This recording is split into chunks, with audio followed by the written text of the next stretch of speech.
We're just working on getting more and more people back into the back.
Our intelligence and our desire to create are what separates us from other creatures that we share this planet with.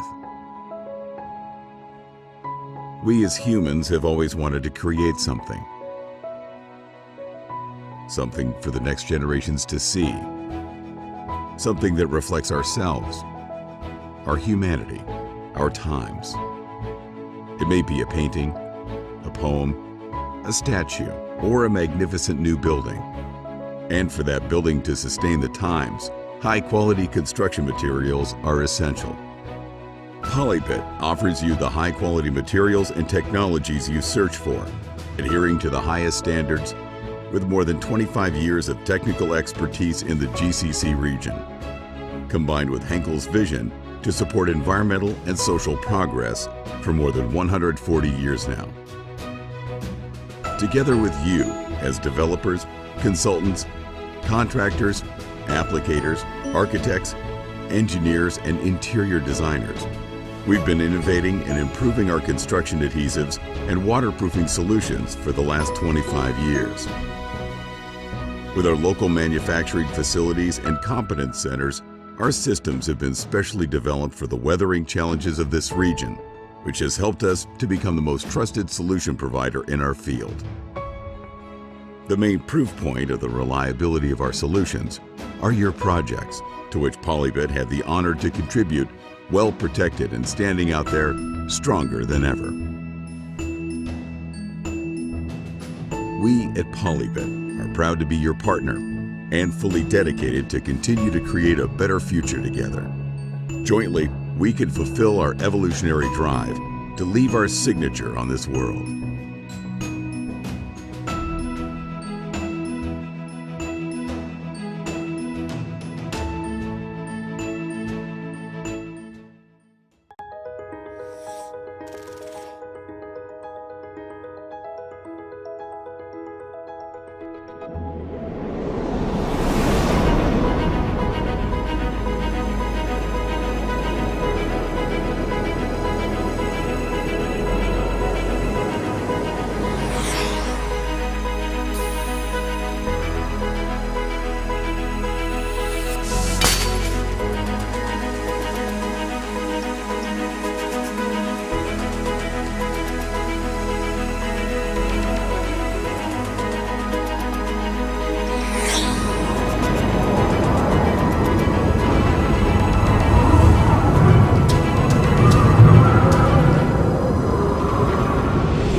Hello and welcome to Schüco. I'm glad you could join us today. Over the past few months, we've taken the opportunity to challenge ourselves and to break new ground. For instance, we thought about how we can present our products.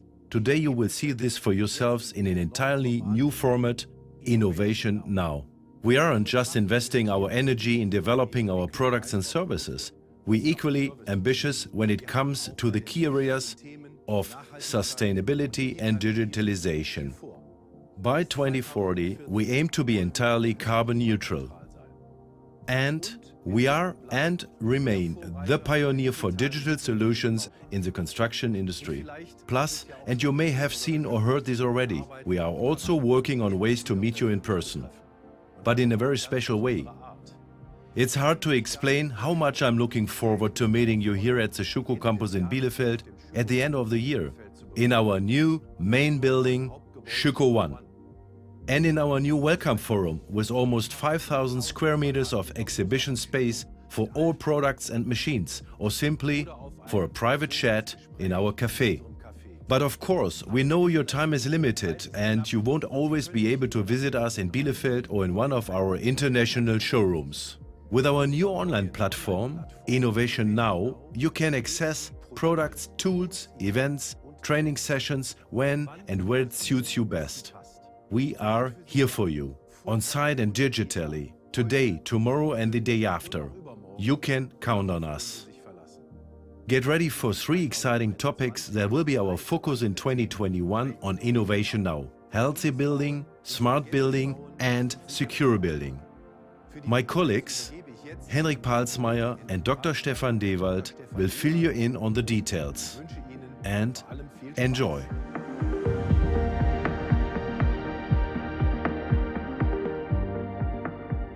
For us, healthy building means constructing buildings that use as little energy as possible. Buildings that are durable and ideally made of components that can be recycled. But healthy building also means developing products for buildings that are good for our health, for all of us. Let's have a closer look at 3 features. How do we protect ourselves from, for example, infections, air pollution, noise and moisture? How do we regulate environmental factors such as sunlight and heat? What do we do for your comfort and well-being, and for prevention? So let's start with a subject that is really very important to Schüco: ventilation.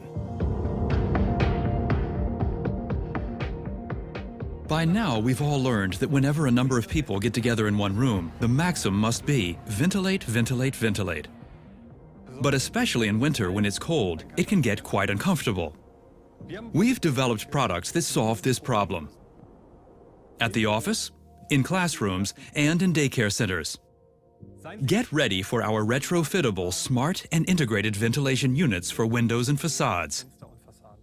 They even signal automatically when it's time to air the room. Of course, opening the window is the oldest way of ventilating, and that's why we've completely redesigned the window for you. Introducing our brand new acoustic window. This is silent when tilted open. Any noise stays outside.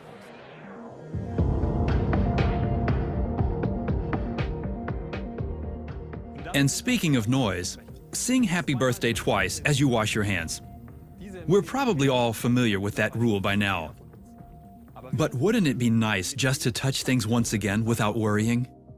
That's why we've added Smart Active, our antimicrobial surface finish, to even more products for you. It will soon be available for even more handles as well as for aluminum profile surfaces. Smart Active stops germs from reproducing and kills 99.9% within 24 hours.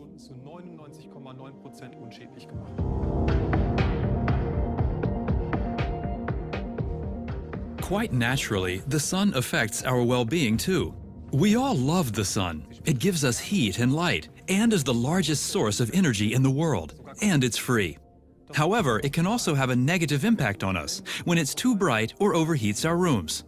Sun shading and glare protection can be an energy-efficient and sustainable way to prevent this, but it often looks just as bulky as it sounds. Until now. Our integrated solutions fit seamlessly in the building envelope. They're stable in windy conditions and provide an excellent view to the outside. And as if that wasn't enough, there's Sage Glass, our dynamic tintable glass. This really is the ultimate integration if you want to combine a pleasant indoor climate with clear views. Okay, what else affects our well-being? Smooth transitions, from the front door to the living room, all the way to the terrace. We've developed the genuine cross-system zero-level threshold. Inside and outside merge entirely, without compromise, not even in terms of burglar resistance or thermal insulation. And the best thing about it is, our zero-level threshold is for entrance doors as well as terrace or sliding doors. You'll only find this solution at Schuco. Zero-level threshold, zero compromise.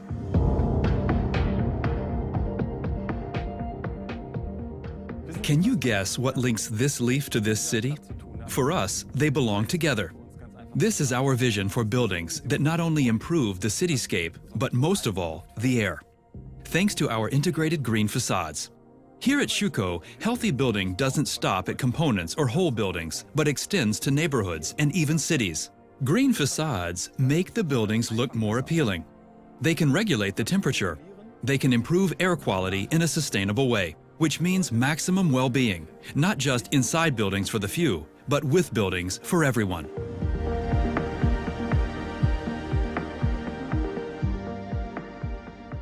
Smart is widely associated with always connected, with your mobile phone, your laptop, through the car, or your smart home. Here at Schuco, smart means a lot more than that. For us, smart building means we simplify and speed up complex processes, with products that can do more and are also easier to manufacture and install. We network and automate buildings, and we collaborate with the best, for example, with Gira. This is how we reduce your effort and at the same time increase your design scope. Here's what it looks like in detail.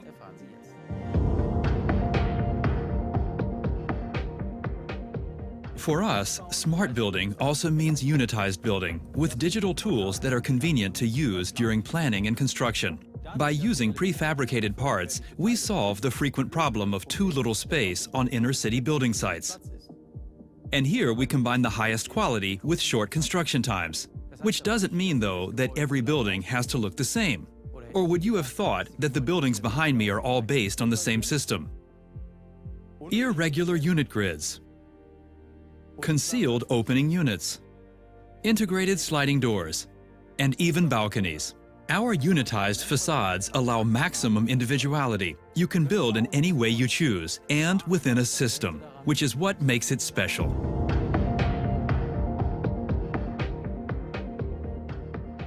We also asked ourselves, how can we efficiently plan and easily execute 3D freeform facades and roof constructions without steel or welding at all? Our new modular solution, Schuco Grid 2 Shell, makes it possible. This system-based plug-and-play solution can be formed individually with all the advantages of a system, such as dimensioning, test certificates, and standard system articles. And of course, it can also be combined with other Schuco products. We make your freely formed ideas a reality.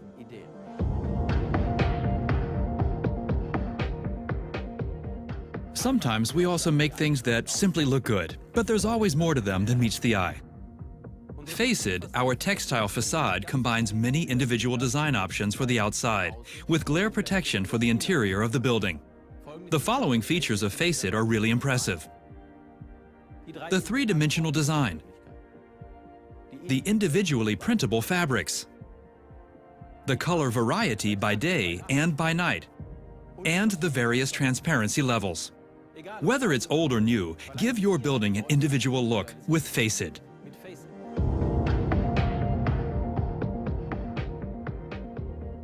Some buildings have to be particularly flexible. For example, restaurants or an ice cream parlor, but also family homes or apartment buildings. With our new large-scale folding sliding doors, profiles are really slim. We open up facades really wide. Openings are really large, and the views to the outside are really good. Our new folding sliding platform allows the building envelope to move freely.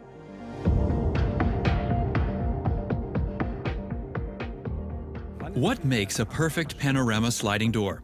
In our view, it's when you don't even notice it, whether it's open or closed. This is our new panorama sliding door. Even the larger sizes can be moved easily. Its minimal outer frame disappears entirely when closed. It's also automatic, making it even more convenient. And the zero-level threshold seamlessly connects the living and outdoor space. We've not only optimized the design and comfort for you, but the fabrication and installation as well. These have become intriguingly simple. And I'll let you in on a secret. There's a lot more to come next year. It's what we call 100% panorama.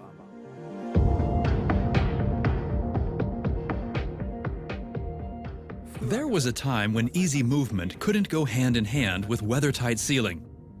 Those days are gone.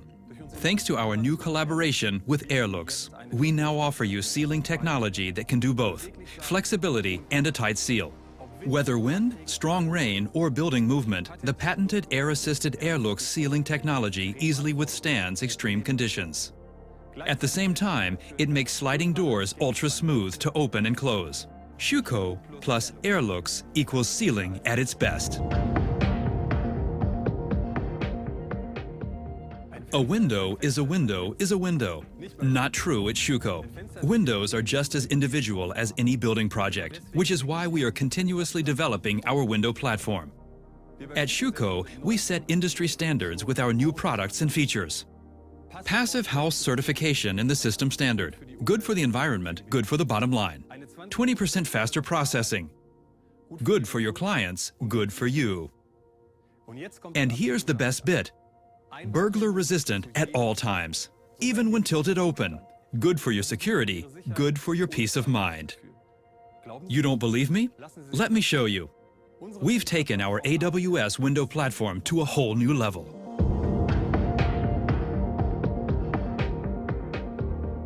You often hear, the door is the face of a building. That is indeed true. Although our door platform, AD Up, is a lot more than that. At Schuco, we've managed to combine the most important feature of an aluminum door: absolute stability with maximum thermal insulation. It's also smart, since we've integrated smart home components. It's secure with burglar resistance up to RC3, which is not visible, but you can feel it. And it's definitely sustainable, cradle-to-cradle silver certified. Schuco AD Up is highly flexible and highly durable in every situation, in private as well as high-traffic public areas.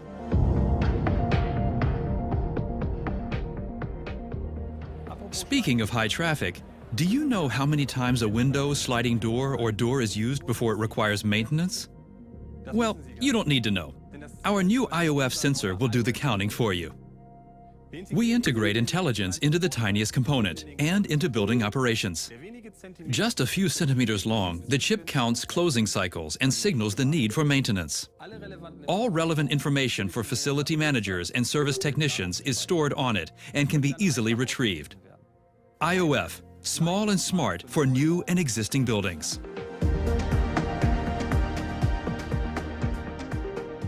We all want to feel safe and protect what is dear and valuable to us. At Schuco, secure building is not just about burglar resistance. It's also about protection against fire, weather, and in extreme cases, gunfire and explosions. We develop secure, tailor-made solutions for residential and commercial premises, which can go well beyond legal requirements if this is what you're looking for. Obviously, you never want this to happen, but we do have solutions for this too. We develop fire protection for buildings across our entire product range. We do this to prevent the fire from spreading uncontrollably and to provide escape routes in order to protect lives and valuables. Let's take a closer look at our products and solutions.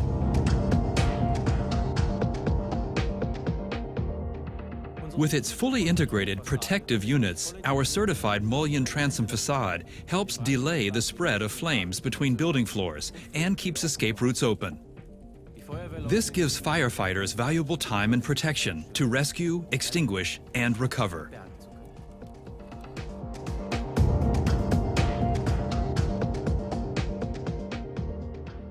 Equally impressive is the Schuko Fire Stop platform. Our fire and smoke protection system prevents the spread of fire and smoke inside buildings. This means we can protect lives and valuables. With our new fire protection platform, simplicity becomes the new standard. Once installed, the doors can be easily updated without any loss of certification validity. They're simple to assemble. The platform is flexible and can be used for fire resistance classes from 30 minutes up to 90 minutes. And we have simply integrated the protective functions so that you can't see them. Who would have thought that this door could offer the highest level of fire and smoke protection? Schuko Fire Stop. Simply secure.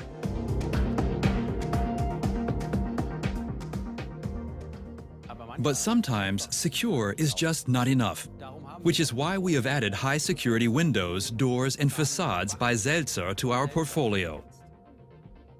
These are break-in and break-out resistant. They are bullet-resistant and even blast-resistant. All at the same time, not one or the other.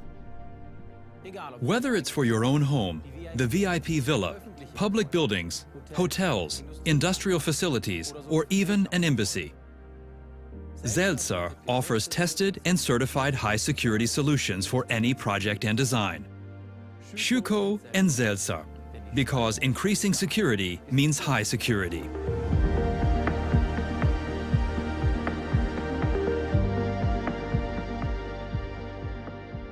Healthy, smart, secure. The demands on buildings are many and varied. Our digital products and services make it easy for you. We look at the entire value chain and point you towards specific optimization potential through standardization, automation, and digitalization.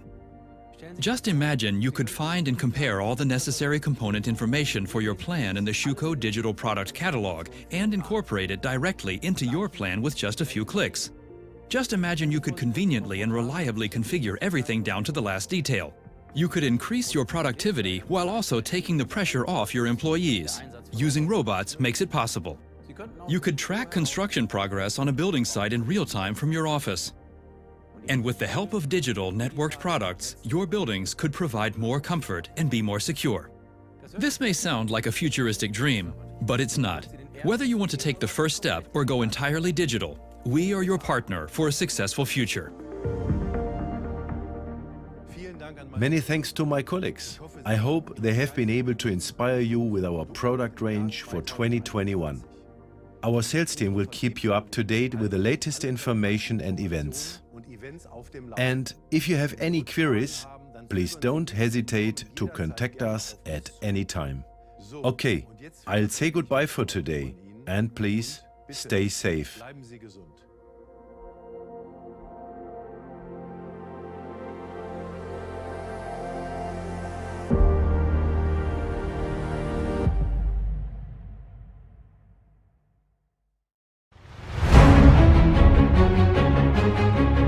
20 years ago, Dubai Investments got a challenge.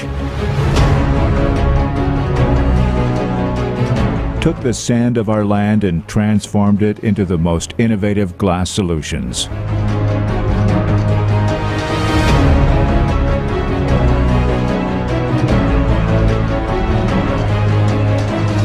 By creating a premium high-performance product lineup, producing sustainable post-temperable coated architectural glass for both commercial and residential applications.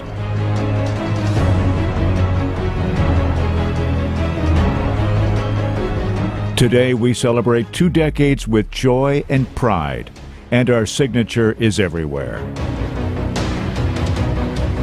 Elevating prestigious landmarks in the region and the UAE to the next level.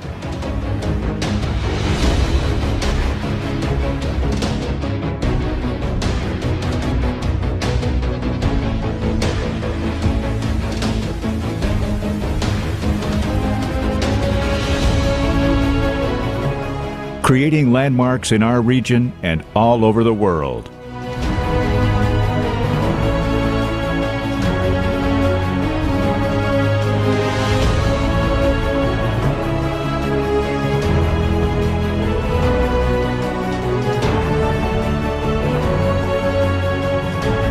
Now, 60% of Dubai's buildings are glazed with our products. Let's continue the journey together.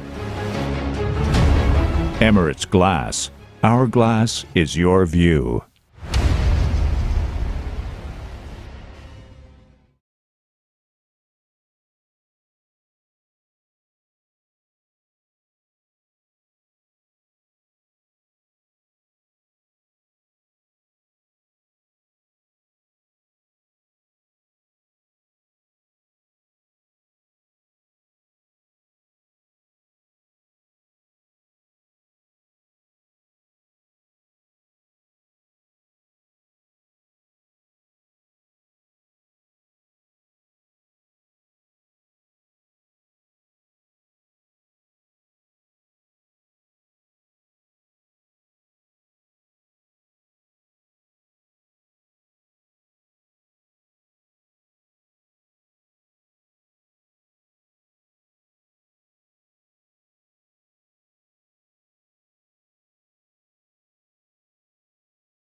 Our intelligence and our desire to create are what separates us from other creatures that we share this planet with.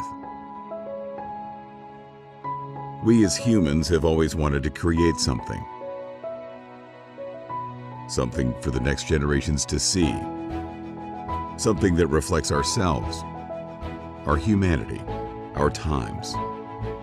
It may be a painting, a poem, a statue, or a magnificent new building. And for that building to sustain the times, high-quality construction materials are essential. Polybit offers you the high-quality materials and technologies you search for, adhering to the highest standards with more than 25 years of technical expertise in the GCC region, combined with Henkel's vision to support environmental and social progress for more than 140 years now. Together with you as developers, consultants, contractors, applicators, architects, engineers, and interior designers. We've been innovating and improving our construction adhesives and waterproofing solutions for the last 25 years. With our local manufacturing facilities and competence centers, our systems have been specially developed for the weathering challenges of this region, which has helped us to become the most trusted solution provider in our field. The main proof point of the reliability of our solutions are your projects, to which Polybit had the honor to contribute, well protected and standing out there stronger than ever. We at Polybit are proud to be your partner and fully dedicated to continue to create a better future together. Jointly, we can fulfill our evolutionary drive to leave our signature on this world.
Hello and welcome to Shüko. I'm glad you could join us today.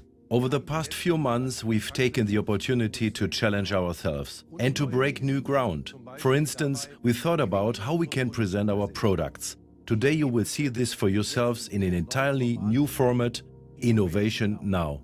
We aren't just investing our energy in developing our products and services. We're equally ambitious when it comes to the key areas of sustainability and digitalization. By 2040, we aim to be entirely carbon neutral. And we are and remain the pioneer for digital solutions in the construction industry. Plus, and you may have seen or heard this already, we are also working on ways to meet you in person, but in a very special way. It's hard to explain how much I'm looking forward to meeting you here at the Schuko campus in Bielefeld at the end of the year, in our new main building, Schuko 1. And in our new welcome forum with almost 5,000 square meters of exhibition space for all products and machines, or simply for a private chat in our cafe. But of course, we know your time is limited and you won't always be able to visit us in Bielefeld or in one of our international showrooms. With our new online platform, Innovation Now, you can access products, tools, events, training sessions when and where it suits you best. We are here for you, on site and digitally, today, tomorrow and the day after. You can count on us. Get ready for 3 exciting topics that will be our focus in 2021 on Innovation Now: healthy building, smart building and secure building. My colleagues, Henrik Palsmeier and Dr. Stefan Dewald, will fill you in on the details. And enjoy!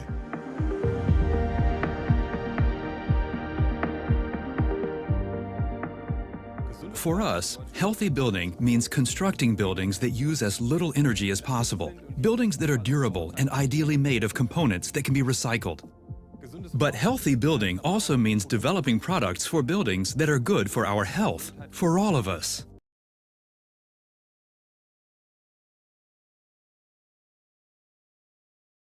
Now into session 3.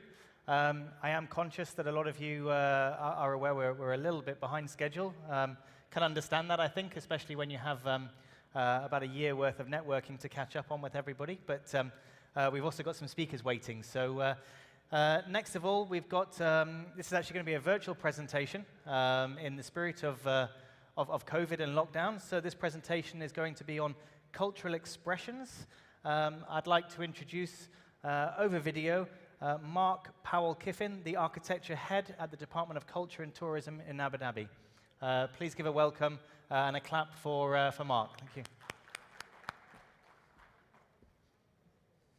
Okay, good afternoon, everybody. I'm going to turn my camera off just to make sure that the bandwidth keeps clear and the images stay with you this afternoon. Thank you very much for having me here, albeit in this virtual capacity. I wanted to discuss our architectural approach to facades and say that for us, the facade is obviously a key component of the architectural composition, but as a result of the content and the contextual considerations that go into the creation of the architectural ensemble. For us, it's a contributor, but not the sole method of communication. The facade may be the first impression that greets the eye of the visitor, but an architecture should have a greater, deeper, richer quality beyond the facade, which encloses potentially an immersive experience, an emotional, thought-provoking environment, rather than a place for a scholar of semiotics to ponder on a streetscape.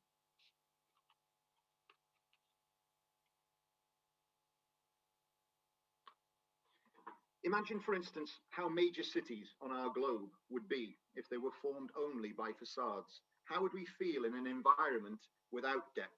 Would the spaces that they enclose, the streets, the plazas, the parks that they address, all feel differently? As human beings, we do have a tendency to connect a face with a place. In architecture, international styles aside, the faces of an enclosure may help us to understand the local availability of materials, the climate, the standards of technology at that moment in time. The architecture then becomes a cultural representation and begins to express a personality of a place, as well as the program within. In testimony to this, can we take the essence of a traditional vernacular architectural form and modernize it or conserve it to subtly provide an experiential architecture, a cultural expression, or even take someone to a different place or time through an architecture? This is the House of Artisans on the Kasr Al Hosn cultural site in Abu Dhabi. The building's elevation is directly inspired by the Arish dwellings that used to exist in the old regional settlements referenced here in the images from Abu Dhabi and Dubai. The facade not only aims to provide a modern representation of the form of vernacular architecture, but also provides a narrative of the function within. It becomes a building that serves to preserve the intangible heritage, old weaving of khus, teli, sadu, But the treatment of this envelope is not merely an external advertisement of the building's cultural connections, but like its ancestors, it serves to control heat gain, natural light, and provides a continual reference to the significance of this place.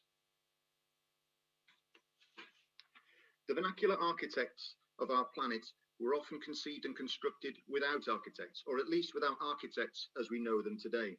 With necessity being the mother of all invention, the envelope of this building takes inspiration from those architectures and has been advanced creatively to control daylight and mitigate the extent of solar gain on the sub-facade. The curation of key openings directs significant views to vantage points through these belvedere islets, which deliberately face north. The spaces behind the facade also reference the limited traditional spans of vernacular construction and utilize the building's fifth elevation, the roofscape, to create semi-enclosed indoor-outdoor environments. This references my earlier point that a facade should not be a one-dimensional thing.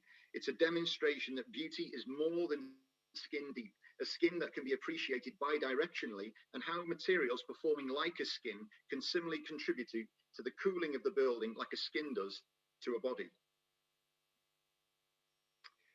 I've so far demonstrated the philosophy of our modern architecture, but the same depth of consideration is also evident in the way in which we approach our conservation and restoration works. Our consideration to materials, authenticity, technology is evident, with careful management and extensive research into the fabric and spaces of a building to enable it to be architecturally curated to tell a significant story of a place and its people.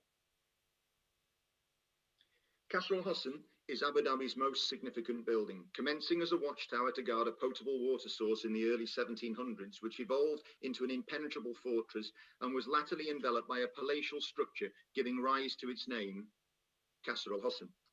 The project commenced with a detailed conservation management plan, which through the engagement with the local community, National Archives, and by undertaking physical investigations into the building fabric, enabled us to understand the significance of the structure, the sequence and substance of the enclosures, and events that subsequently informed the conservation process.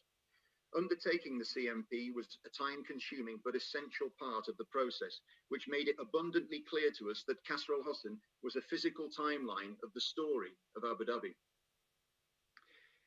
This building has been the ever constant in Abu Dhabi. It is and was the epicenter of daily life, a building that is treasured like a communal heirloom that generated stories which have become lasting memories transmitted by word of mouth from generation to generation, thereby creating a symbiotic relationship between architecture and humanity, the tangible and the intangible, the physical and the metaphysical. In these images, it is evident how the building has been altered era by era, yet the form remains recognizable, even with additions, alterations, and modernizations to its fabric. This image here identifies the method in which we wanted to tell the story of the building, because storytelling is something that we believe a qualitative architectural and conservation process should enable a building to do in its own right. The concept design was to express the fabric and authenticity of each of the building's eras of evolution and phases of construction. This would then enable the building to narrate and the visitor to understand the political, social, and economic developments in Abu Dhabi through a building which witnessed a small sea-edge settlement morph into a modern metropolis. It also considered the technology of the times, using eras where air conditioning were introduced to control the exhibition of art, and for areas which were cooled by passive traditional means to be reinstated as such as an immersive experience of times past. The conservation policies and architectural concepts strove to present and preserve as much of the historic fabric of the eras of origin as possible. If fabric from the 1980s was adversely affecting original fabric from the 1940s, then it would be sensitively removed. If fabric of origin was in danger of becoming lost, then every measure possible was taken to conserve it and retain it. The works to Qasr Al Husn not only conserved the building, but also strove to reinstate its context of origin as well. The landscape works served to reinstate the coastal desert setting in which the building originated, thereby enabling the visitor to understand the vernacular and almost monolithic connection between the building and the landscape. The landscape also acts as a device to denote the significance of two structures on the site, Qasr Al Husn, a significant structure of traditional heritage, and the Cultural Foundation building, a building of Walter Gropius origins, which is a significant structure of Abu Dhabi's modern heritage.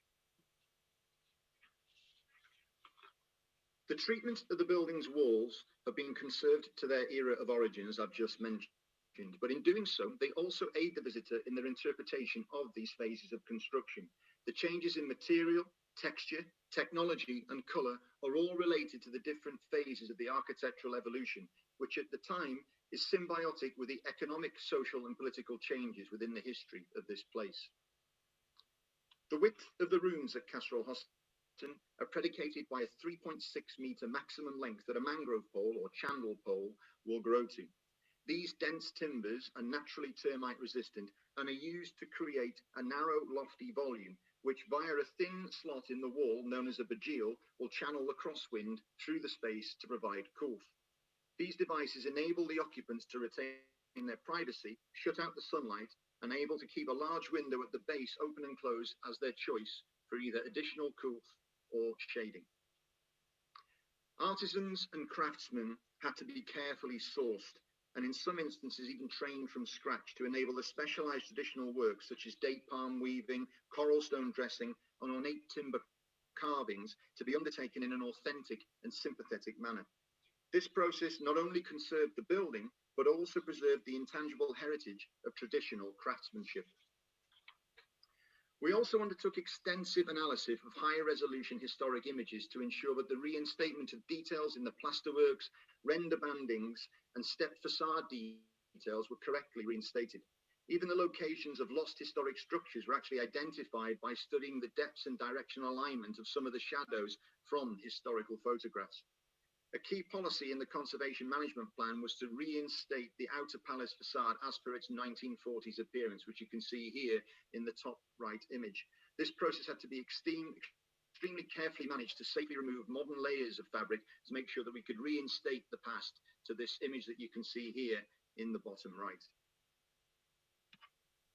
Even the projecting mangrove poles, which we can see here on the outside of the facade, are the remains of the scaffolding that was put in place to construct the facade back in the 1940s. These are once a pragmatic temporary works element, but now they serve as a rich part of the building's history and the technologies that were available at the time to construct. As one would expect from a fortified structure, the building is strong and functional, but to fulfill the Vitruvian definition of architecture, there is a beautiful manner in which these pragmatic and structural attributes are carried out. Each aperture in the outer palace is unique, not only in terms of its masonry construction or the polylobes that adorn it, but by the way in which fragments of the building's history are deliberately conserved and left on display for the visitor to view. Layers of paint, plaster decorations, and markings from previous periods of the building's history are left on display as open and honest reminders of the building's rich heritage. The smooth, white, rendered walls of the inner fort are those of a more modern era, works that were carried out in the 1980s as a representation of the original fort. They do represent the original fort, which occupied this location in the 1700s, and the deck, which you see there, hovers above the archaeological remains which are remaining intact on the site. And through the use of modern materials, the sharp-cornered, smooth white surfaces of this building make it readily identifiable as being a later addition to the ensemble. Today, the interior spaces of the inner fort are utilized as galleries, which journey the visitor in a chronological route through the history of Abu Dhabi while circumnavigating the seminal structure of this place, a historic watchtower. The glass links act as memories of lost structures from the original and serve as transitions between the gallery spaces, a place to pause, a place to reflect, and a place to provide a connection between this special place and the exhibition content, but they are grounded in history. From studying historical photographs, again, it became evident that these were missing elements in the composition of the inner fort. These glass linking structures previously acted like ramparts and enabled the fortress to be defended via the rifle slots you can see here in the images on the external walls. And we felt that these were an integral part of the inner fort composition and a huge part of the story. And as such, they were reinstated as part of the composition in that modern manner. There are not many places on earth where you can visit, you can touch, or be enclosed by a structure that gave birth to a city. But in Abu Dhabi and at Qasr Al Hosn, you can. The restoration of this critical element of the composition was a labour of love. The reinstatement of the original dark brown renderer to this historic watchtower now enables the oldest element of the composition to be readily identifiable and the anchor of the site. The founding structure of Abu Dhabi, first noticed in 1760, provides this with a strong sense of place. The Qasr Al Hosn site is a tranquil oasis within the heart of the city of Abu Dhabi, a place where tradition meets modernity and the beating heart of culture, where the old can recount the stories of their past to their young. Thank you for having me.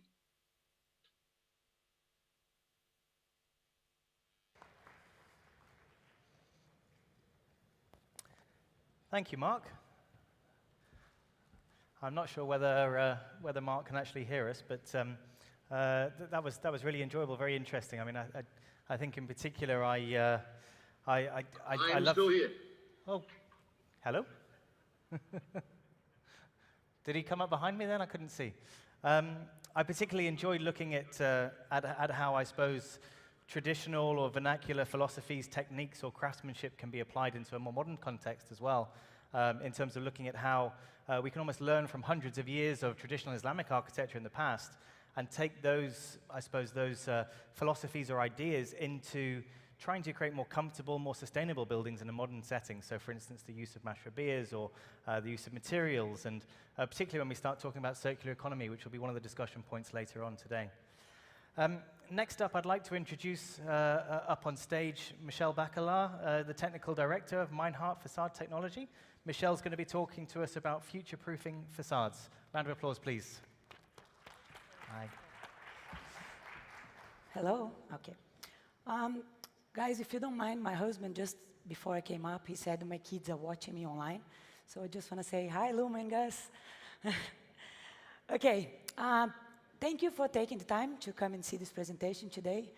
It's really, really good to see so many familiar faces and so many old colleagues here. Thank you for that. Today, I'll be talking about, I don't know. There you go. I'll be talking about future-proofing facades. So there's a lot of developers in Europe, especially in the UK, already talking about future-proofing their buildings. And this means sometimes we have to go beyond the requirements of the international codes and the codes of practice to achieve that. So how do we future-proof a facade?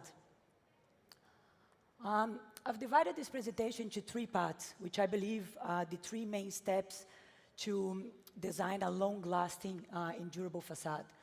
So first of all is learning from the past and how we can apply this knowledge into current designs. Second, making provision for climate changes. And finally, implementing new technologies. So I will start this presentation by talking about a subject that is not very glamorous. In fact, it's nowhere near as fancy as most of the presentations that came before me today. I'll be talking about facade failures. So as facade consultants, one of our roles is to inspect and investigate facade failures and make recommendations for the rectification works. As Meinhardt, we've been in the region for about 15 years. We've inspected hundreds of facade installations in the region, and we have witnessed many, many different types of failures. I have separated the types of facade failures into 4 categories, and I'm going to be sharing with you some of the most common failures that we have seen for each one of those categories. So starting with design failure. Now, I'm sure many of you have seen this detail for aluminum composite cladding system. In fact, those images are an extract from one of the major ACP suppliers' catalog. It's a very common detail in this region. So the system consists of folding the edge of the panels and fixing the edge of the panel to the supporting frame. In order to fold the edge, the panel needs to undergo what we call a V-cut or a groove to facilitate this folding. The problem is when the panel is folded, you know, what connects the edge to the panel is only about 0.5 millimeters of aluminum. So when this panel is folded, this panel develops micro cracks. And with time and with the, the action of the wind and the thermal loads, these micro cracks might develop and the panel might start to open up. And eventually those panels can detach from the frame. As you can imagine, it's very dangerous. We've witnessed this problem a few times here. And this problem can be very easily avoided during design stage just by reinforcing the corners of the ACP. Another very common design failure that we witness is the lack of consideration for thermal expansion of materials. So obviously materials expand and contract under thermal loads. This particular installation, it's a metal cladding system where the joints have been filled with a metal strip. So when this is done, obviously the panel is now all locked in place and it's got nowhere to go when it contracts and expands. So if the panel tries to expand, you have to bulge outwards or inwards. And when it contracts, if the metal strips are not mechanically fixed, which was the case on this installation, they will start to fall off, which obviously this is very dangerous and it's not a very good look. We see this very often as well sometimes with the pushing gaskets, when the panels contract and the pushing gaskets start to fall off. So again, this is a type of failure that can be very easily avoided at design stage by providing the proper thermal allowance on the design. Moving on to another type of failure, which is poor workmanship failure. This is a typical drawing for a typical male-female unitized cutting-out system. Nothing wrong, in particular with the design. This system also passed the performance mock-up without major issues. However, after installation, there was reports of several leaks in different areas of the building. So the site team, in an attempt to try and fix the issue, they went and applied silicone on all the vertical and horizontal joints. After that was done, the leaks continued, at which stage the client called us to investigate the problem. So we reviewed the shop drawings, we reviewed some photographs of the installation. We ended up concluding that during the installation, they failed to install this membrane on the front chamber, and also all the gutter splices were not sealed on site. So that was the main reason for the leakage.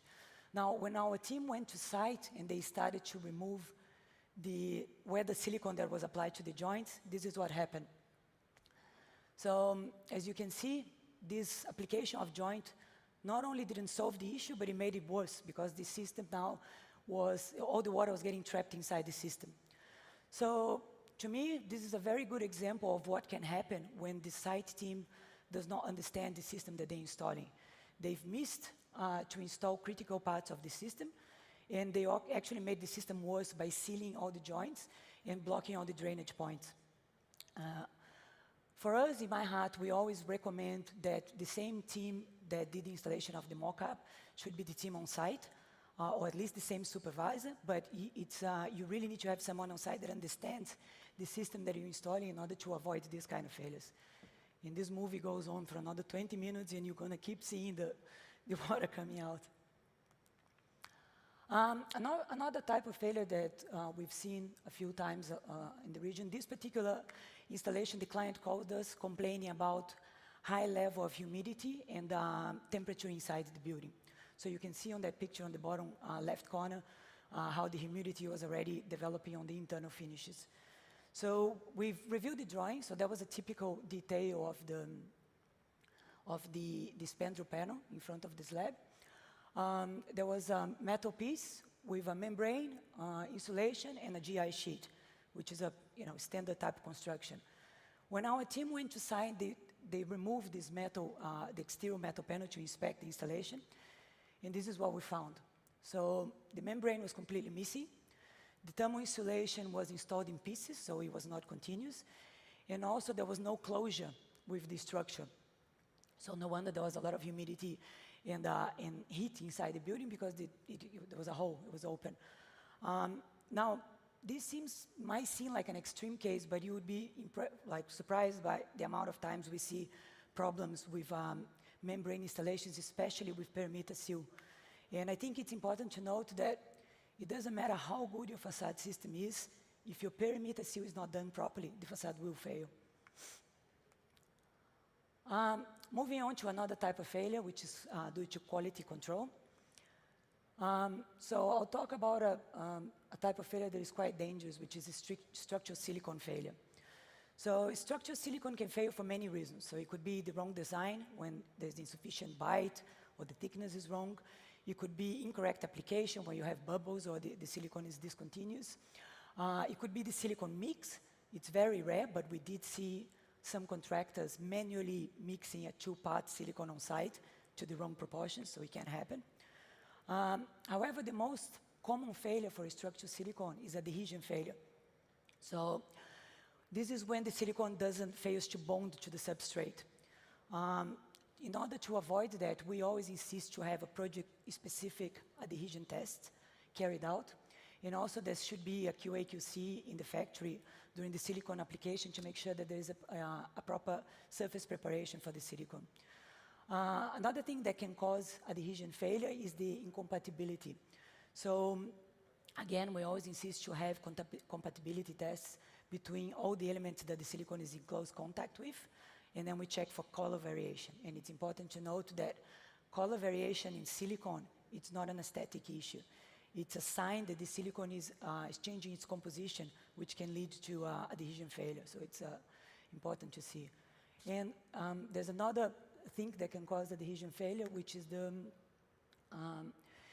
this is for insulated glass units, which is lack of or incorrect edge deletion. So this is edge deletion is when we remove a tiny strip of coating from the edge of the glass, so the silicone can be applied directly to the glass. The reason this is done is because some types of low-E coating, they have metallic components that can react with the silicone and result on silicone failure. Structural silicone failure is not isolated to this region, it happens worldwide. This is an iconic building in Manchester that made the highlights for reporting structural silicone failure that affected more than 1,000 panels in the building. This building became very famous when the building owner lost a legal battle against the hotel operator and had to pay for costs and damages for the 31 months that the rectification works were ongoing, and I don't think it's finished. So you can see here on this picture on the left, all the stitching plates that they used to temporarily hold the glass in place to avoid the glasses from falling off the building. So this is a very, very serious issue that can be very easily avoided if you carry out your correct QA/QC procedures. Last type of failure is lack of maintenance. So sometimes there's absolutely nothing wrong with your design, there's nothing wrong with the installation, but if you don't maintain your facade, it can fail. Especially here in this region where we have a lot of dust and sand on the air, so it very quickly accumulates on the surfaces, and it can block the drainage points. So, maintaining your facade at regular intervals you have to do that to ensure that the facade will not fail. So enough of facade failures. This is the second part of my presentation, so I'm going to now talk about climate changes and how this affects our facade design.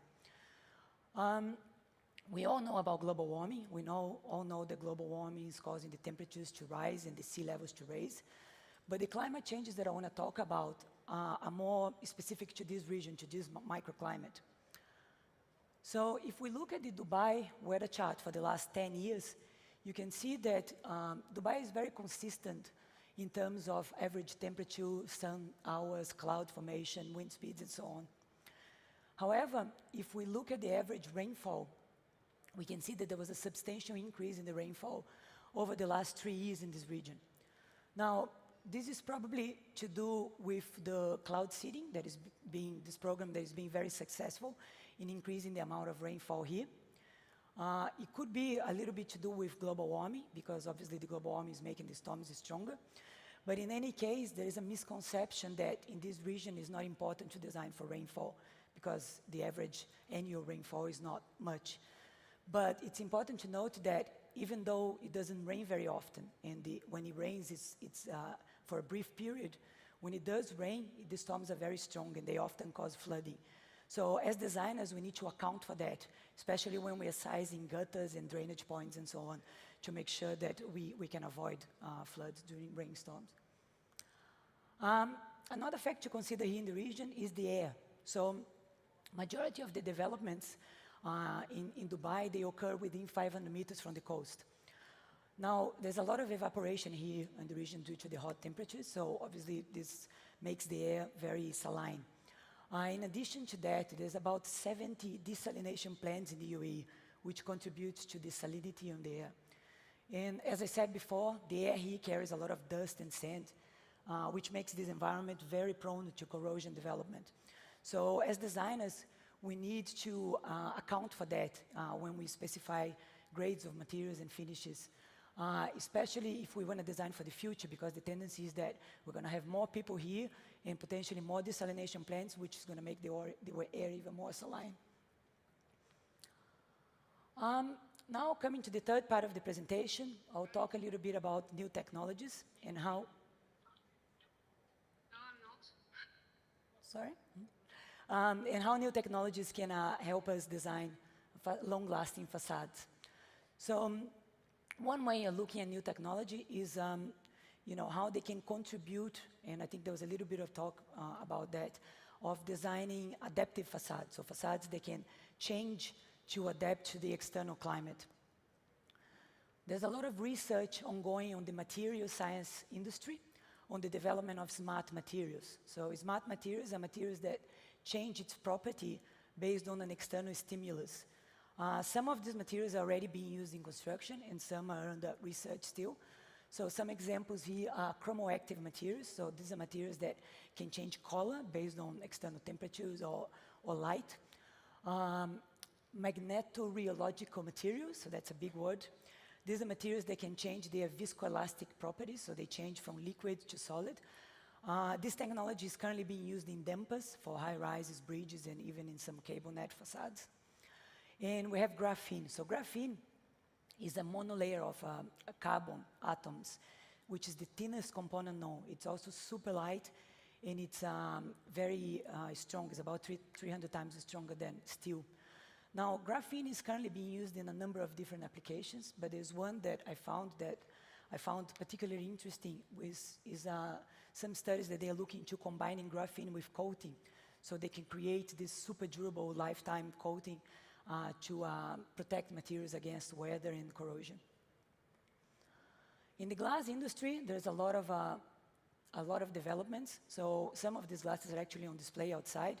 So we have white glass that can turn clear, clear glass that turns black, glasses that we can control which area of the glass will become darker.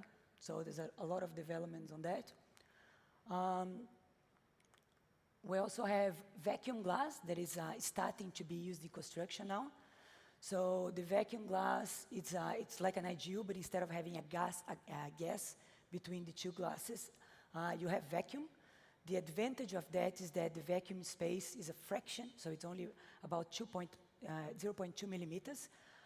So you have a very small and light glass construction with a very, very high thermal and acoustic performance. Another technology that we came to know recently that I found very interesting is adaptive molding. So this is like a robotic molding technology for moldable materials that we use normally in facade, being concrete, GRC, or FRP. So this you can on a very cost-effective manner create any shape or form of mold very quickly, which gives a lot of freedom to designers because they no longer have to deal with the constraint of having the constraints of cost for having lots of different modes to have a free-form facade. So very interesting. And finally, our favorite subject, COVID. There's a lot of research ongoing as well on the development of antimicrobial coatings, which are coatings that are said to be self-sanitizing. So there's already some industries looking into applying those coatings to glass and frames, especially on areas where there's a high interaction with the public, like handles and so on. And some of these coatings are said to be effective for up to 5 years. So those coatings can kill viruses and bacteria that can cause infections. And coming to the end of this presentation, there's a lot of talk in industry about the future of facades and new technologies and new materials. However, the basic principles of physics and the basic principles of facade systems are the same, independent of what materials we use. So I just want to conclude this presentation by saying that while we welcome new technologies, sometimes it's good to take a step back and make sure that we're getting the principles right. So only then we can make sure that any new technology that we implement will perform and will be fully utilized. Thank you.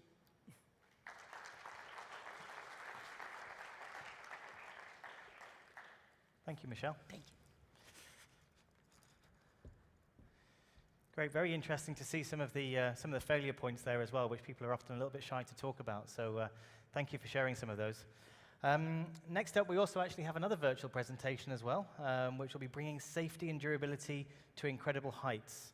So over video, we'll be having Valérie Hayez, the Global Facade Engineering and Architectural Design Engineer of High Performance Building at Dow, joining us over video. A round of applause, please, for Valérie.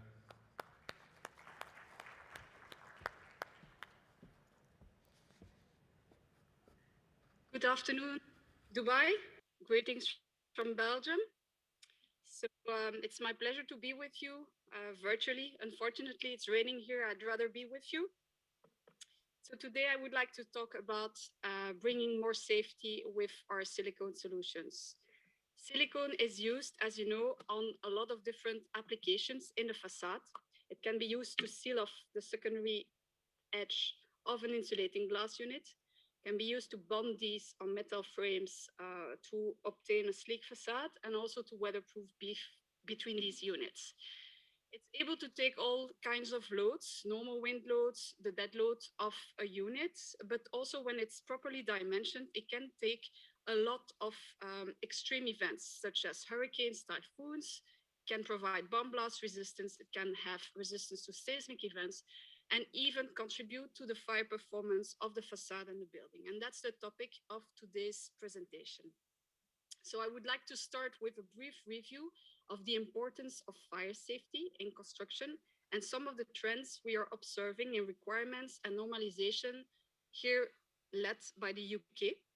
I will then give you a brief introduction promised on silicone chemistry and how the unique material composition can contribute to providing more fire performance.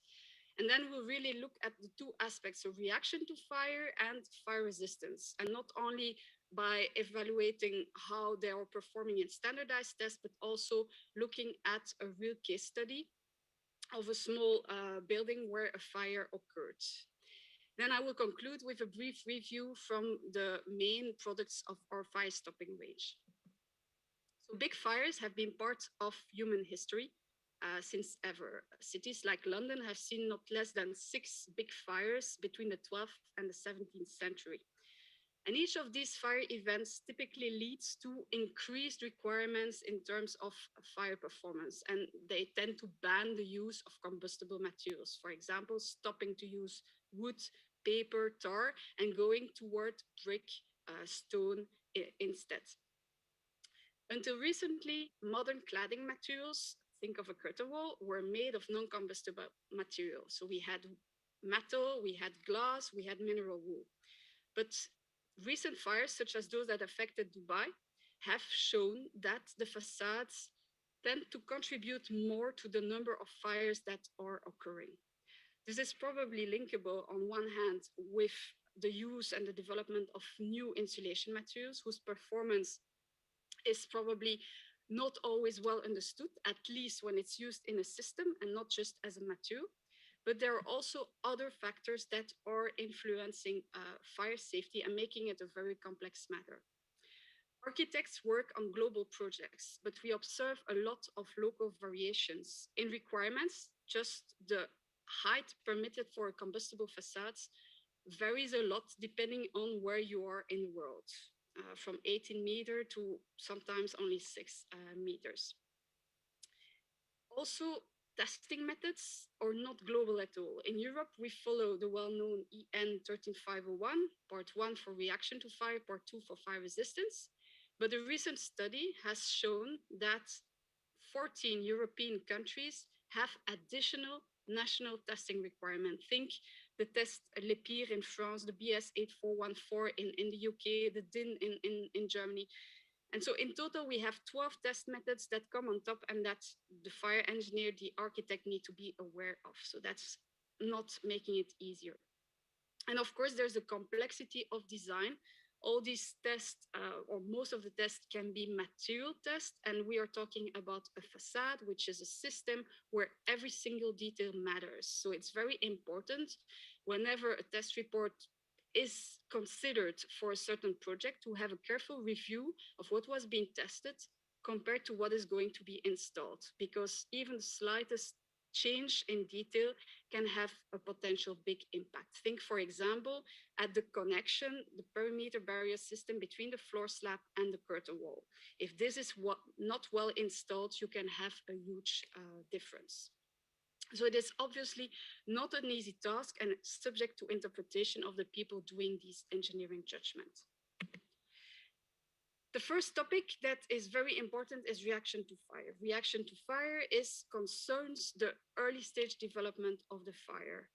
When people are being evacuated, and it's very important to make sure that all the materials that are being used do not contribute by their own burning to the fueling of the fire, so that it is kept as slow as possible. Now, this is important for materials used on a facade, but also materials used inside, which normally will be, eliminated in terms of fire by the use of sprinklers or firefighters. In some cases, again, if the fire stopping is not well done, the fire can go out and reach the facade. So you need really to pay attention to this topic. And in the UK, a lot of attention is dedicated to these reaction to fire safety requirements. We have the famous approved document B with regulation 7 that really concerns the ban on use of combustible materials in external walls of certain high-rise buildings. This is a regulation which means in the UK, England, Wales, Scotland, that it's mandatory, it's law. The 7.2 explains what level of reaction to fire needs to be used. So in this case, you need at least a 1 or a 2S1D0, according to the 13501 part 1. And then regulation 7.3 is a quite interesting one because it recognizes the need to make some exemptions, because we have a need on the facade for things like thermal breaks, and thermal breaks cannot be made out of non-combustible material like metal. So for example, thermal bridges, thermal breaks can be made of materials which have a classification which is not A1 or A2. Seals and sealants are also excluded. When they have a weatherproofing function, we recognize that to ensure good functioning of the building envelope, you cannot impose that they are A1, A2. There is no material in seals and sealants that can respect this condition. It's not because you're excluded that you can do anything. For example, membranes will have an imposed class B as 3D0. And this list is a dynamic one. So we have regular updates as new materials are developed and are reaching this A2 as 1D0. Some of these categories can be removed out of the list. So it's an important regulation to keep an eye on. And I'm going to really explain you why the seals and sealants exclusion is making sense, why curtain walls excluding from this scope is making sense. Regulation 7.4 is then giving more information on what is meant by a relevant building, so different categories. And what we expect as possible changes is a further lowering of the height from 18 to 11 meters, so aligning with Scotland, and also extension to more building categories. And then for all the other buildings which are lower, we still have to have a reaction to fire on the facade, which is deemed to be satisfying. So we need at least to follow the requirement B4. Now, this is really a complex document, and there is a very good technical guidance document that was published by Society for Facade Engineer and CWCT.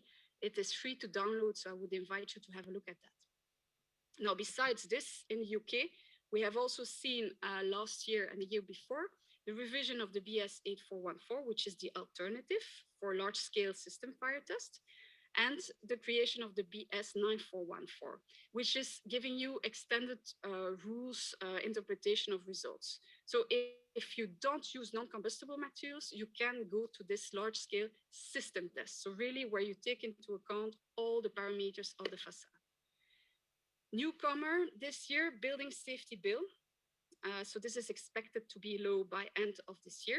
The whole philosophy behind this is to ensure that buildings are safe and will be safe from the first design stage, the concept stage, to the building, to the management stage. More people are made accountable to ensure that the construction is following the requirements in fire. And this will also result for mandatory competency requirements for architects, trainings, and so on.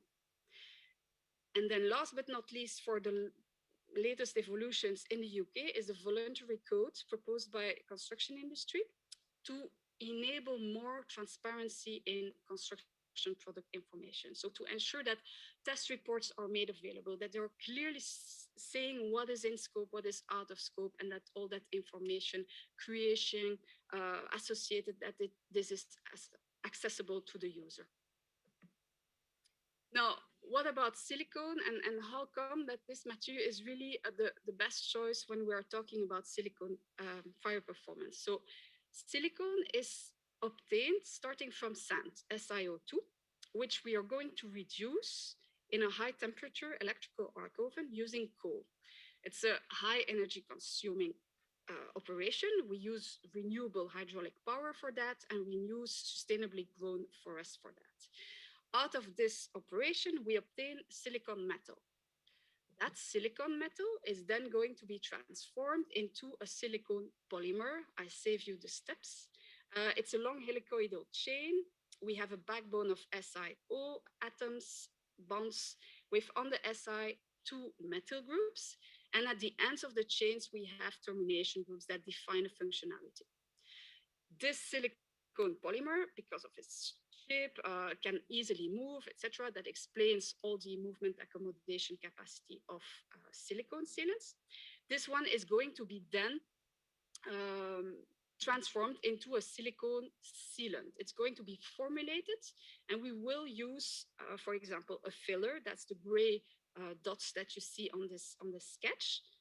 Filler can be calcium carbonate. It's going to provide mechanical strength, tear resistance, so all these properties. We have, of course, the cross-linking, so these red little elements that connect all these long chains into a three-dimensional structure. And we have catalysts to improve the reaction, etc., to make it cure. We have adhesion promoters, we have pigments, and we come eventually to the silicone rubber that is used on the facade for the secondary seal, the bonding, and insulating glasses. Now, what happens if this material is exposed to fire? Fire is basically a combination of oxygen and heat. And what's going to happen, there are a few intermediate steps, but the silicone is going to be oxidized back into SiO2, so back in silica. Calcium carbonate is going to be changed to CO2. Black pigment is going to become CO2. So eventually, we really see on all these black burned silicones a white silica char that is forming. Now, what does this mean in terms of standardized tests? We do not have to comply with A1, A2. The next best class is class B. To be class B, you need to pass the small flame test and a single burning item test. So the small flame test, normally you have just a linear joint. Here we have a full slab of silicone that is exposed directly in contact with a small flame for a certain duration of time. That depends on the category you want to reach. And what you see is basically not a lot. So there is no flaming droplet, there's no melting dripping, there's no flame propagation. And if you remove the flame, it stops burning, it's self-extinguishing. You see some white, and that's that silica char I was mentioning. The second test is this corner test. And normally what we always do is we take the worst case scenario. So we cover the whole surface of this corner with silicone, and we have then the fire that burns, and then we assess the heat release and the smoke development and so on.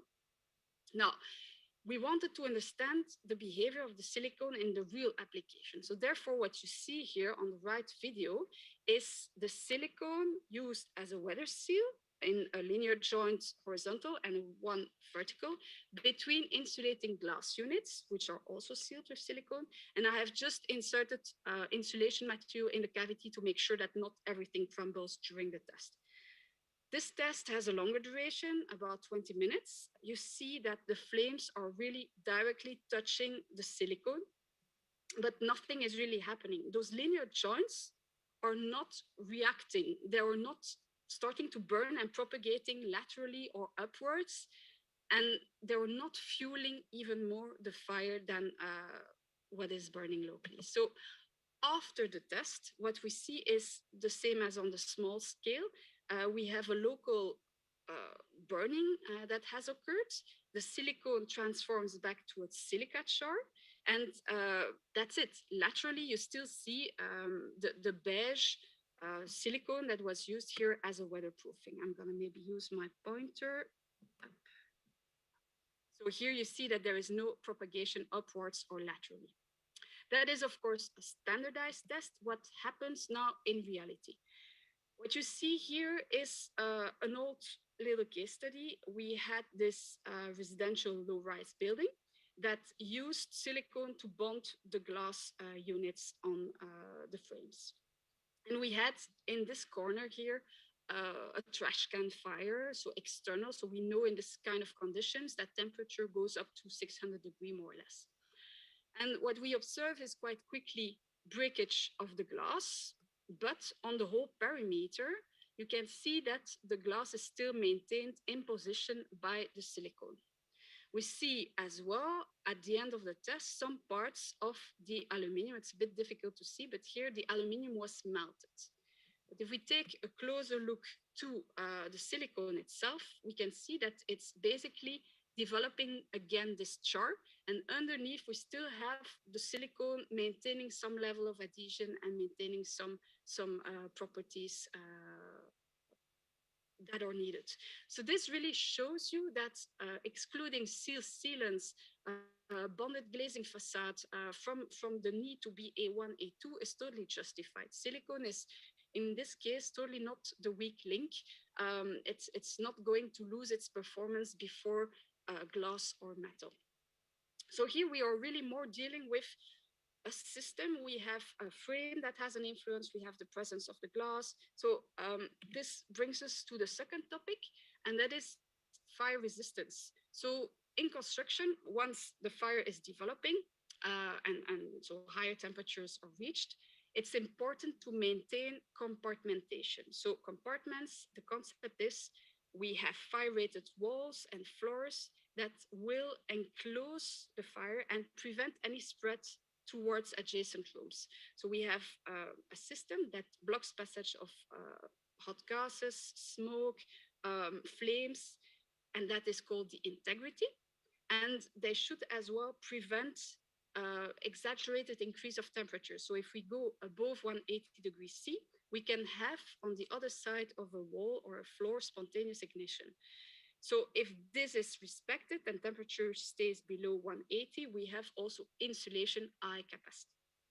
So in fire resistance as well, silicone can contribute significantly to a better performance. We have the performance in the facade, at the connection between the facade and the floors.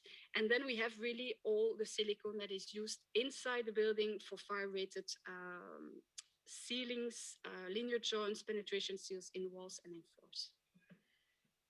Again, like in reaction to fire, there is quite some movement going on fire resistance in terms of standardization. So one of the potential standards to assess this is the 1364.4 for the partial configuration of a curtain wall. evaluated in fire resistance. So this is again a system test. It's a test where every single detail counts, the spandrel, the frame, the profile, the connection, all details matter. So it's typically tested for a project, and it's something that is owned by customers who set up a full facade. This standard is currently under revision at the CEN/TC 127. And the goal is really to ensure that it is also covering its scope, not only mechanically fixed facade systems, but also unitized and bonded facade systems. And also that there are rules so that system suppliers can do a limited number of fire tests and cover a wide range. So that's, of course, a delicate exercise, but it's really important to make sure that all the worst case scenarios have been assessed, and what is given as a performance is valid for all the other combinations, so that we get to eventually a better safety in the facade. So here again, you have seen it on a low-rise building, but the silicone is typically not the weak link. So it's maintaining its performance quite long, and glass will break before it even fails. Now we jump one level inside, we look at the connection between the facade and the fire-rated floor. So this connection is known in the US, for example, as the perimeter barrier system. Silicone can also contribute there. So again, the main material that will contribute to the fire resistance is, of course, the mineral wool for the insulation, thermal insulation, but that material is permeable to smoke, and you don't want the smoke to go from downstairs to the upper floor. So one possibility is to cover the whole mineral wool with a silicone that will really block any passage of smoke. It can be on the full surface, it can be in combination with a metal plate to seal it off. So there are different possibilities. If you want to assess this system again, you really need to follow in the Europe the EN 1364 Part 4, Configuration 5. An alternative that is also used outside of Europe in APAC region is the 12101 that really looks at passage of smoke at room temperature or at 200 degrees C through different construction elements. And then last but not least is how are silicone contributing when you make an aperture, a penetration seal in a fire-rated floor or wall. If you need to connect these elements between floors and walls, we can use for this silicone materials. And in that case, there will be assessed following EN 1366, Part 3 for penetration seals, Part 4 for linear joints. And as with all the other explanations, all details matter. You can have up to 4 hours performance in both integrity and insulation with a proper detailing. And so whenever you have a fire test report and you want to see if it's applicable to your specific project, you really need to look at all the details. That includes construction parameters. So you have a wall with a certain thickness that influences the performance. You use mineral wool or a backer rod. The mineral wool itself has a certain thickness, has a certain compression degree. The presence of backing elements can also influence the results. Joint parameters, a lot to check. The bite, if you have tested for a certain bite, it's typically possible to use that test report for lower, smaller bites. For a certain thickness, you can always increase the thickness. If you have movement in the test or not, single or double joint, and so on. And if you look at penetration parameters, it's even adding more complexity. You have the size of the opening, you have the positioning of these penetrants, their sheathing material, or they're grouped or they're shattered, and so on. So if you have a project, I would invite you to engage with the sealant manufacturers who have those material test reports, those ones we can, and can review with you the different details to understand if it's covered in the scope or not. The general rule, and there are some standards that explain what is possible in terms of extended application. The rule is if you make it easier for the silicone, for the joint, you can use a report. So if you add extra protection, for example. So in terms of offering, Dow offers different silicone. The newcomer in our range of fire-stopping silicone is the 813FR.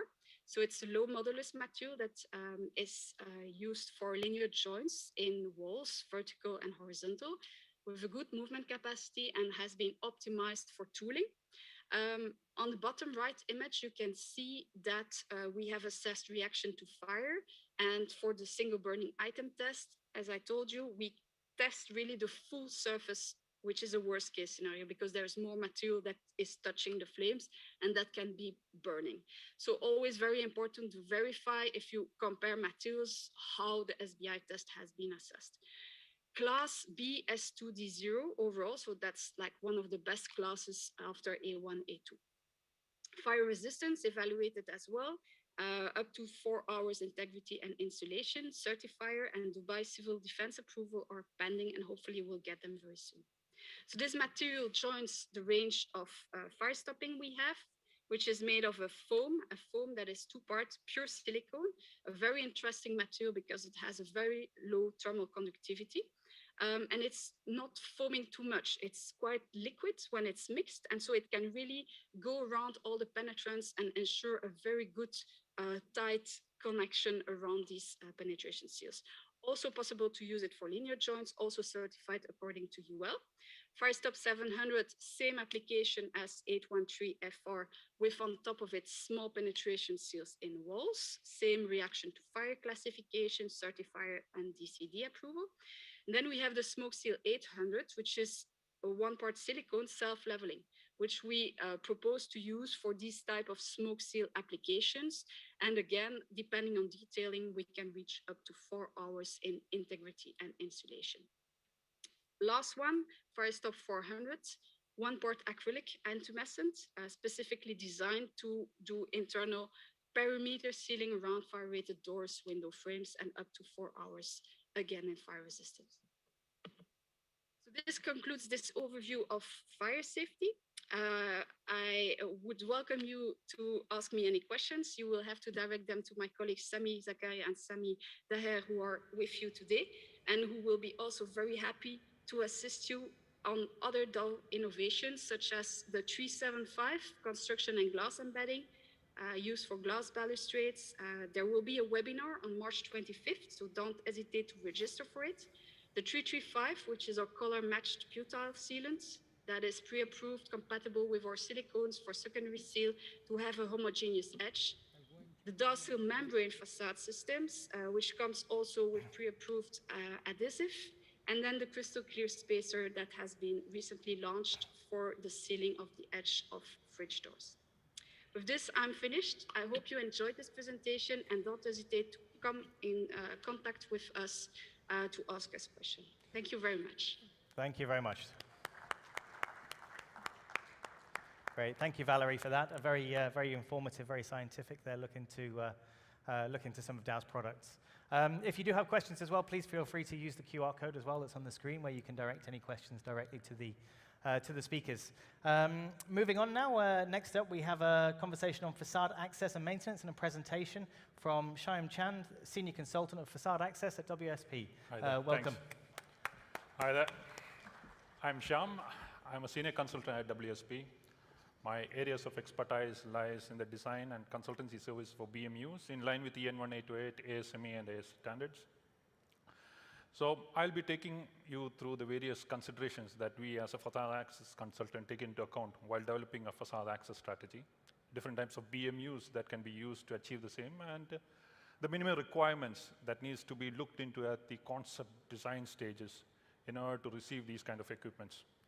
Facade access is something that's normally neglected or taken aback, but in order to maintain a facade in its pristine shape throughout the year or year after year, you need to have some kind of a facade access system. Now, what is a facade access strategy? Well, facade access strategy, I mean, access to the various portions of the building facade in order to achieve hands-on access. And this can be achieved by a number of BMU systems.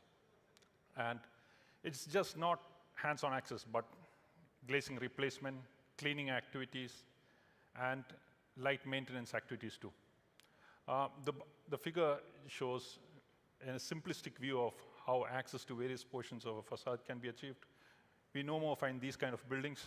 You have complicated facades, complicated fins, so you would be having a multiple number of equipments in order to achieve hands-on access. Now, there are different considerations that need to take into account in order to use a facade access system and in order to ensure that it is working properly. One of the major points that we take into account is operational health and safety. Now, by operator health and safety, this can be achieved by a number of ways. That is by fall protection, incorporation of cradled restraints, that in order to prevent sway of cradle here and there due to wind conditions. That is by, and these kind of restraints can be of number of types, can be pin type or anchor type, and so forth. Reducing complex maneuvers. One thing you don't want to do is complicate the machine movement such that end of the day, the user who comes in needs to use a number of, he needs to think a number of factors in order to launch the cradle, because with that you bring risks and in some cases falls or fatalities. Ease of handling of equipment, that is how easy you can access from one point to the other using, for example, a David system. That is, you don't want to have David systems overly weighed up to 50 or 60 kgs, rather something that's within a permissible range, that is 25 kgs. Use of secondary faultless lines for temporary equipments, or temporary cradles, incorporation of fail-safe devices such as counterbalance valves for hydraulic cylinders, use of overload, overspeed devices, and so forth, and incorporation of RCDs and other electrical protection devices. The next important factor that defines the facade access strategy is the shape of the building itself. What we do not want to do is to restrict the number of BMUs or the type of BMU that can be put in place. What would happen is, if we are to restrict the number of BMUs that can be put in place, we might end up with an overly complicated BMU at the top of the tower in order to access various portions, which would actually increase the cleaning time, the time required to access various portions of the facade, and the maneuvers that would be needed to actually access these complicated shapes. For example, the building here, you would be preferred to actually use a simple ground-based unit, but rather, if we were to go with some other kind of a BMU, for example, upsail or a pod-shaped system, you would be overly complicating the system, ending up the operator to use his capabilities in order to find ways to actually access various portions of the facade. Now, the other thing that actually takes an important consideration is the access time. That is the amount of time that is available to carry out access activities. And this is basically defined by the number of BMUs that can be put on board, the facade warranty periods that needs to be maintained. For example, normally a facade warranty period is in the range of 3 months. For rendered finishes, it might be more.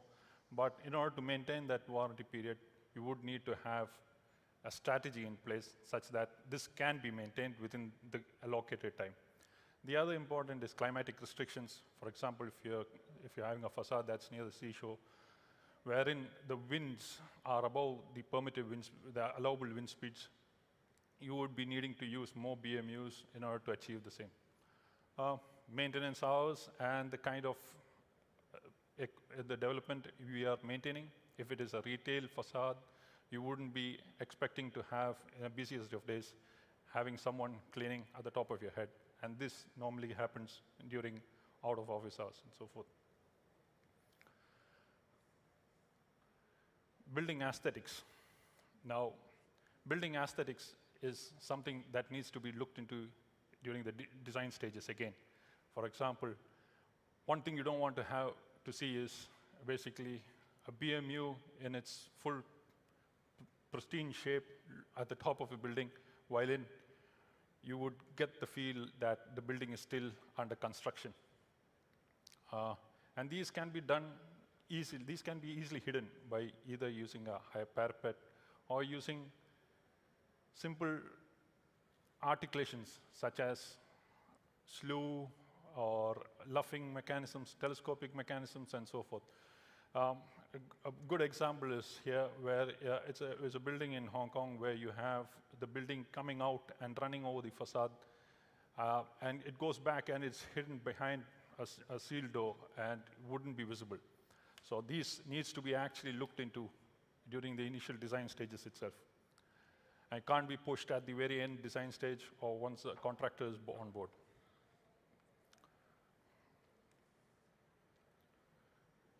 The next important thing that needs to be looked into is loadings. There are two types of loadings. One is the structure and the electrical loadings.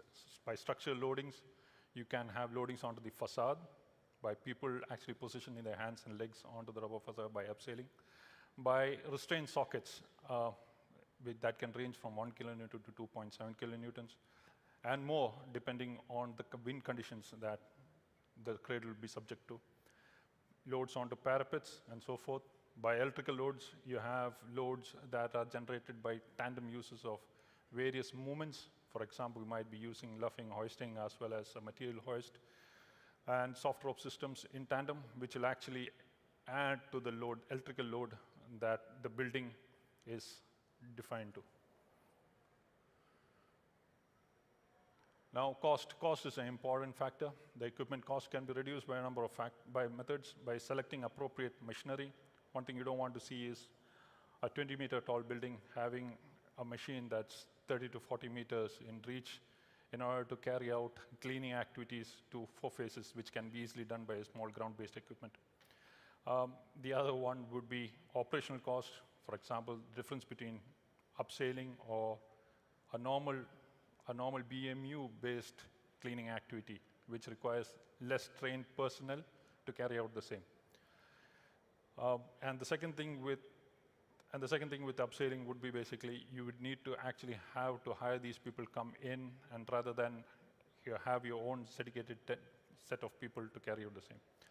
Sharing of equipment between adjacent plots, that's a great way to actually reduce or mitigate the costs carried out by cleaning. And access services. Incorporation of glazing replacement in the facade access strategy. This is something that's actually neglected most of the time. As you have a facade access strategy on board, but you do not know how to carry out glazing replacement, for which you need to now hire in a different methodology or an entire different access strategy to carry the same, which not only doubles the cost, in some cases you would be ending up with people either screwing in the facade or preventing the windows actually. I've seen a case where you have the windows actually screwed in place, and when you ask, they come and say, it's just better to have it this way rather than maintaining it because it's too expensive. The other one is reduction of complex maneuvers, as I've spoken before, because by complex maneuvers, you're basically reducing the cleaning time, and you're introducing more risks into the use of the equipment.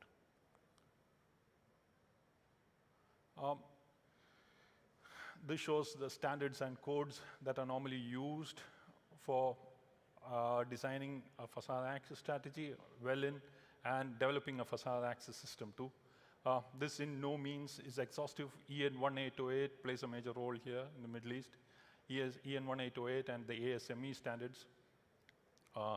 IRATA and EN 7984, 8610 and 795 play an important role in rope access, whereas 1645 is for fall protection equipment and so forth. Now, this is a simple methodology by which hands-on access is the one way that we need to move forward to, because via hands-on access, you have access to maintenance and glazing replacement activities. If you are to go for water-fed poles or drones, end of the day, you just might get out with cleaning, but you wouldn't be able to either maintain or carry out any glazing replacement activities, for which you would need to have a secondary access strategy. So one thing we normally take into consideration is to have hands-on access to all parts of the building and not more than 750 mm. Now, I would be taking you through the different types of facade access systems that are available to achieve these facade access strategies. One of the most versatile type being a roof car unit. The below shows a simple anatomy of a roof car unit, a simple roof car unit. The roof car unit can be either tracked, trackless, parapet-mounted type, or climbing type. The figure on the top shows a trackless system that's actually guided by a simple track. You have a luffing machine, which actually luffs down and goes well beyond the parapet height when it's not in use.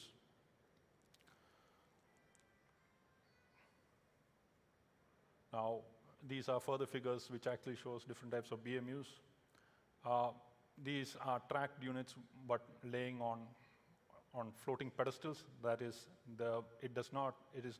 these aren't anchored onto the roof, and hence you don't have waterproofing issues and so forth.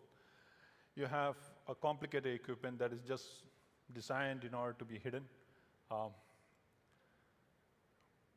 And once it's up in air, it's a huge monster. It basically covers a huge amount of reach that cannot be carried out by simple systems.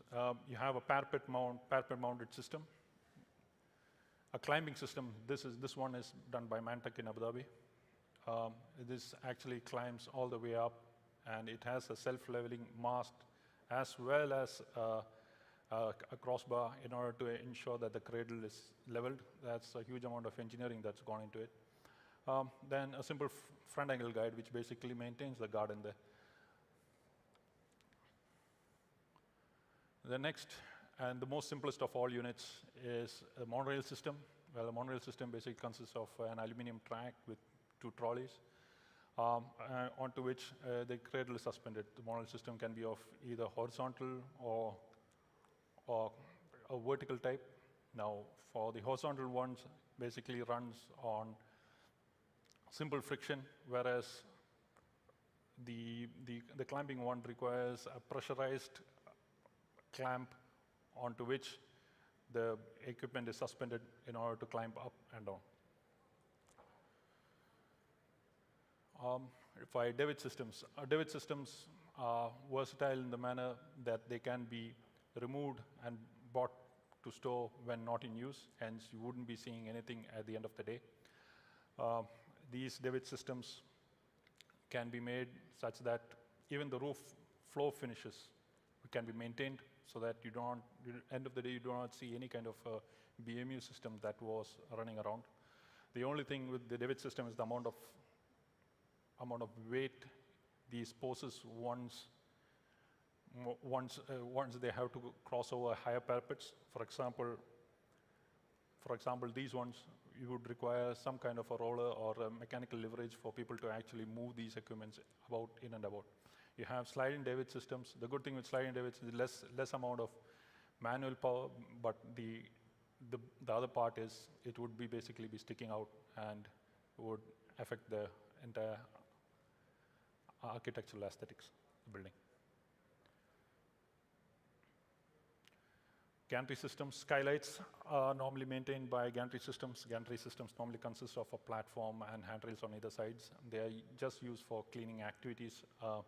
If you are to have any kind of glazing replacement activity, you would need to have this done in the design stages. That is so that the structure onto which the gantry system is basically designed is capable of taking up the loads. We have these cases where the client comes at the very end stage and would require to have some kind of a glazing replacement with the gantry, but that turns out to be crazy in the sense you don't have the adequate structure beneath to take up these loads.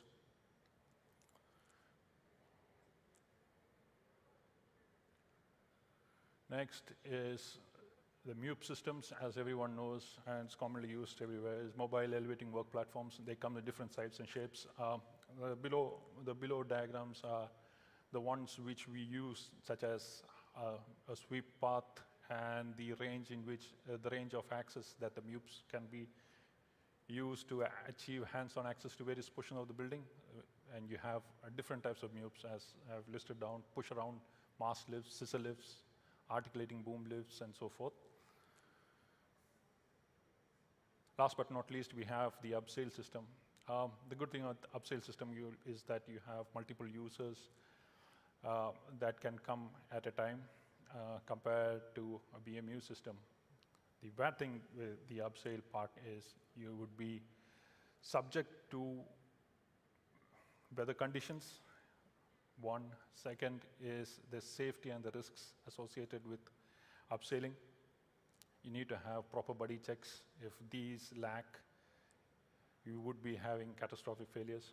The upsail anchors are normally placed at close to 1 to 1.4 meters apart, and hence have people working very closely to each other, so that in case of any kind of emergency, there is a support on the side.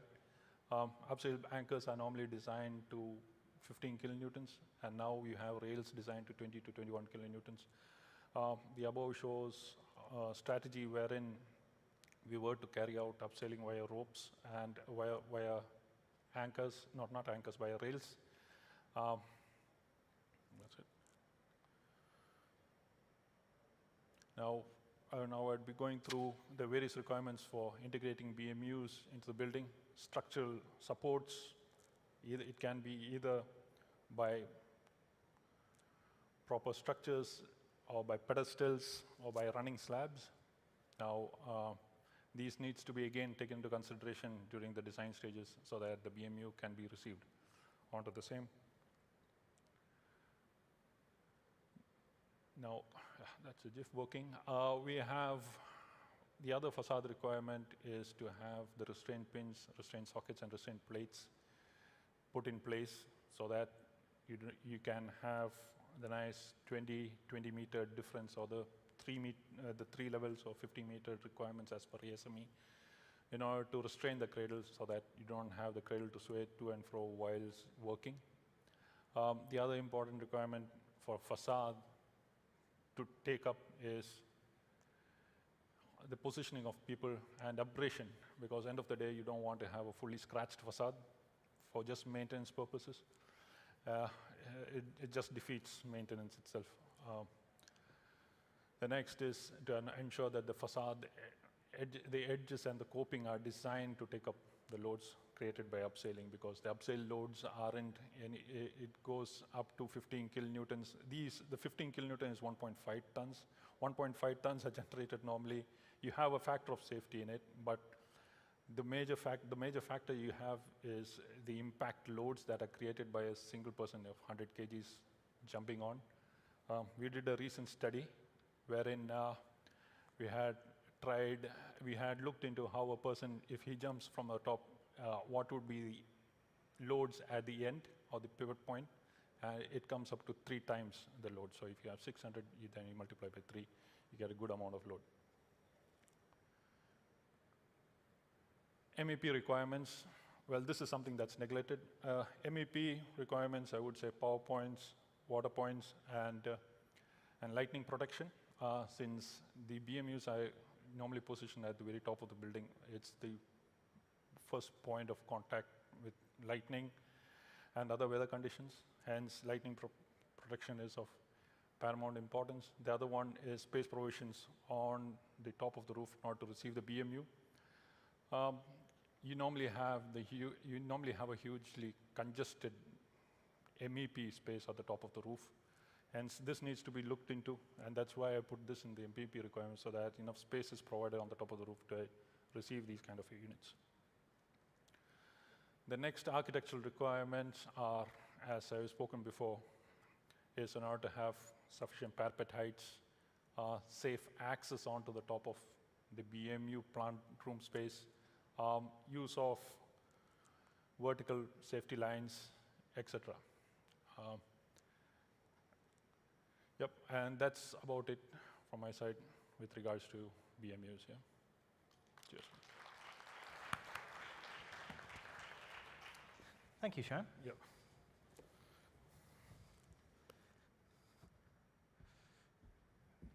Great. Thank you very much for that presentation there. Very, very interesting to learn a little bit more about facade access. Already on stage, we have Paulo Carvalho. Thank you very much for being so prompt. I'll hand over to you straight away. Then in that case, you're going to be giving us a presentation today on fire safety in facades. I'll hand over to you straight away. Thank you.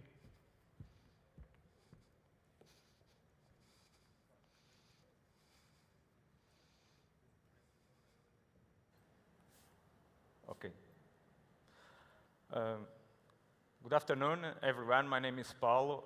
I'm the commercial director of Ephisus. It is a pleasure to be here today with you guys, with colleagues, competitors, with Zak. Congratulations, Zak, to be able to organize this event. It's a fantastic event, fantastic presentations for my previous colleagues. So today we'll be delivering a presentation about fire safety in facades with A2 class fire-rated waterproofing membranes. I would like to start my presentation highlighting a big difference in the approach of the market. So there is a general approach that is an approach of mass production, where we deliver products on the job site. There is a different approach that is an approach of understanding the needs of the market, understanding the needs of each project, understand the niche of each customer, understand the needs of the market. And we'll go deeply on this second level. So, Ephisus is a worldwide brand. We are experts in weatherproofing solutions, and within weatherproofing solutions, we have different kinds of products and systems. So we have breather membranes, vapor control layers, EPDM technology, and we can customize any kind of different details, bespoke solutions. A big part of our work, it's about consulting. So we don't just deliver products, we try to understand the needs of the projects, we try to understand the needs of each customer, and this is the way that we approach the market.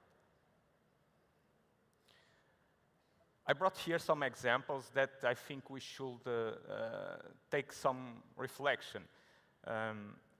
All of us know about this big issue that is fire in facades. I brought here some examples of severe fires that happen here in UAE. All of us know about this, but it's not only a problem of UAE. This is a worldwide problem.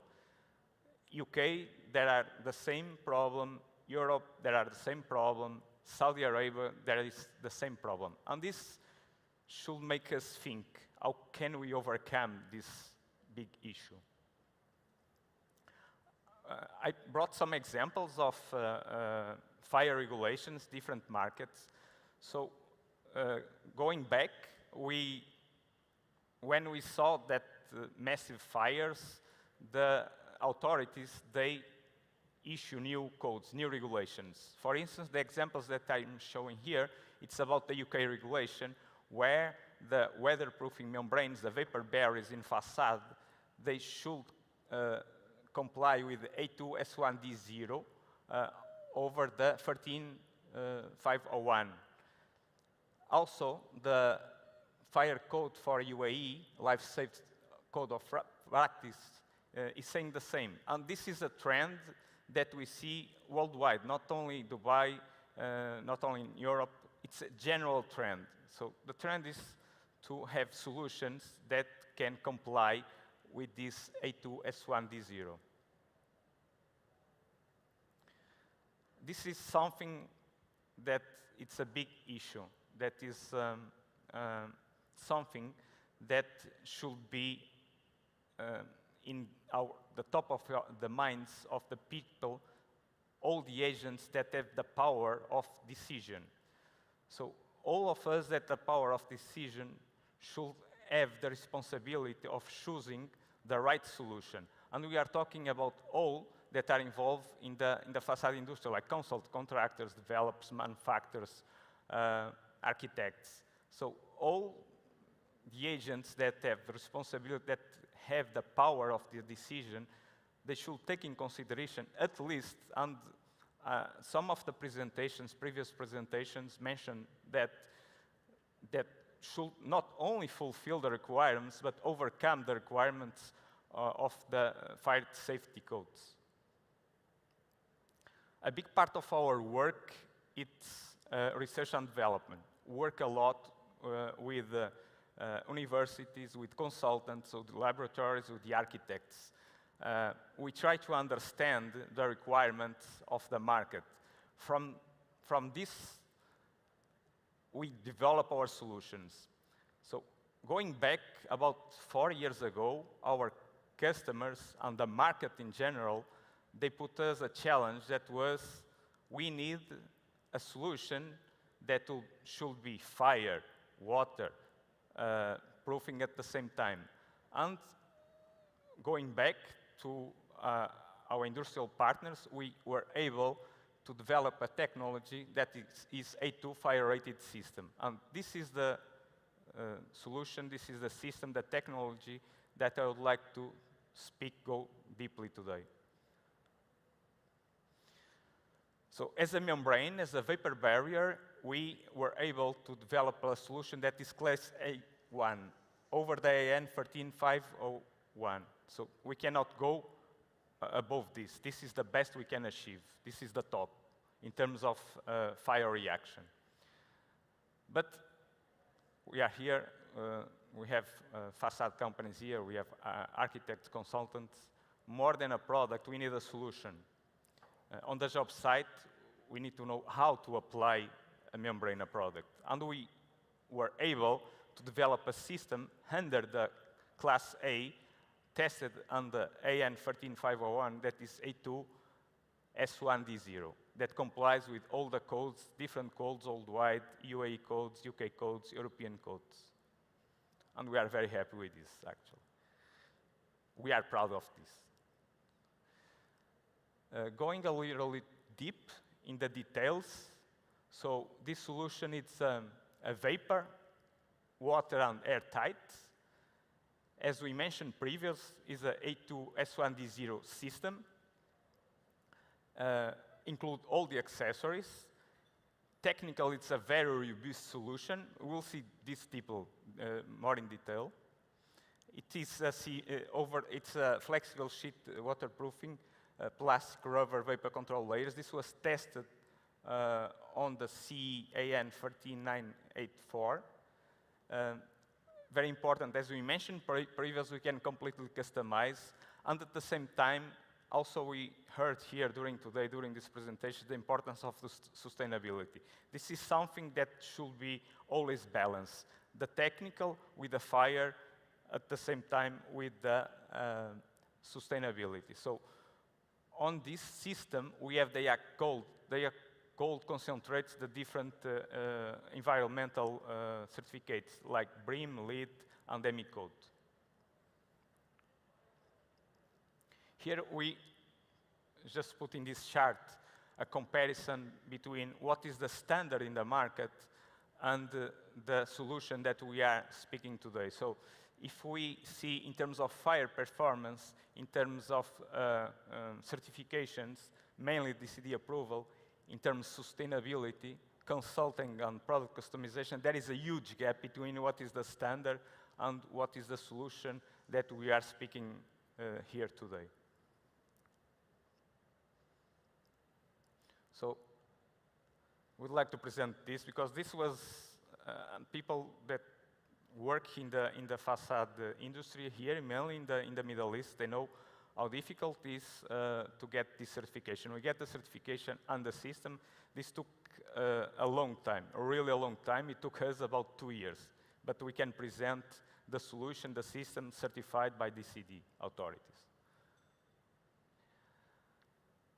Also, other certifications that we would like to present. So this solution, we are market this product in different markets where we are present, mainly in the UK, Europe, and Middle East. So we have different kinds of certifications, third-party certifications like AP Plus, CE Market, and we are here part of the ADC platform of Abu Dhabi. Also, we test, We test over the ISTM E84. We have test the same product. And under this test, flame spread 0, smoke develop index 0. As I previously mentioned, this solution is not only technical, it's not only watertight, it's in terms of sustainability, we were able to have the Yahya Gold that concentrates the different environmental certificates like LEED, like BREEAM, and EMICODE. So this is the certification for the accessory. So we tested as a system, and as a particular items inside of the system, we tested, and membrane and accessories, they have also this environmental certification.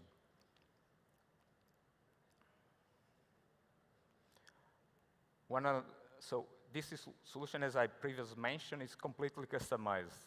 And these people that works in the facade, people that is on the job site, they very well understand the importance of customize the product, the solution with the need of the job site. So we can include bands in the membrane, we can provide different kinds of widths, and we can provide the same solution self-adhesive.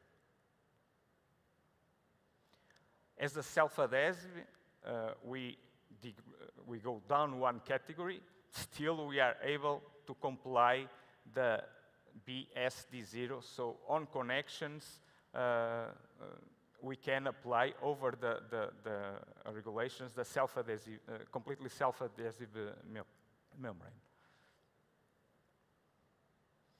I would like to bring here some examples. So this solution is not theoretical. This is practical. We took about 4 years, as I previously mentioned, to develop the product. We took almost 2 years to develop the product, and testing the product, and certifying the product. So it's a process of 4 years, but it's not theoretical. Now it's practical. It's being applied in different projects here in UAE. I'm bringing projects of UAE because, of course, we are in UAE. This is an example of the rain screen cladding, where we see the application of the membrane. This is the very well-known project, Dubai Eye. This is another project. It's a standard detail, curtain wall. This is data waterfront. Some considerations about the VCL. So this vapor barrier allows the airflow from the outside to the inside. So doesn't allow, it blocks completely the vapor and the moisture to come from the outside to the inside. It's a vapor-tight diffusion closed. In case of fire, protects building interiors from fire, smoke, and toxicity. Here we are presenting an example, just a small example, because it's important to understand that for the Middle East market, we should use a membrane that is vapor-tight. So if we use a membrane that is a breathable membrane, means that the moisture will come inside of the facade, it will come inside of the insulation. If this happened, of course the insulation will not perform, and in terms of longevity, the solution, the facade will be compromised. So the right product to use in the Middle East markets, it's a vapor membrane, this is the right solution for the market. We have other solutions, we have breather membranes, as I previously mentioned in the beginning of our presentation, but we even don't present this solution on the market because the right product for this type of climate, when we have temperatures like 40 degrees with 60% of humidity in the outside, then we should block the vapor, the moisture, the water from the outside, not from the inside.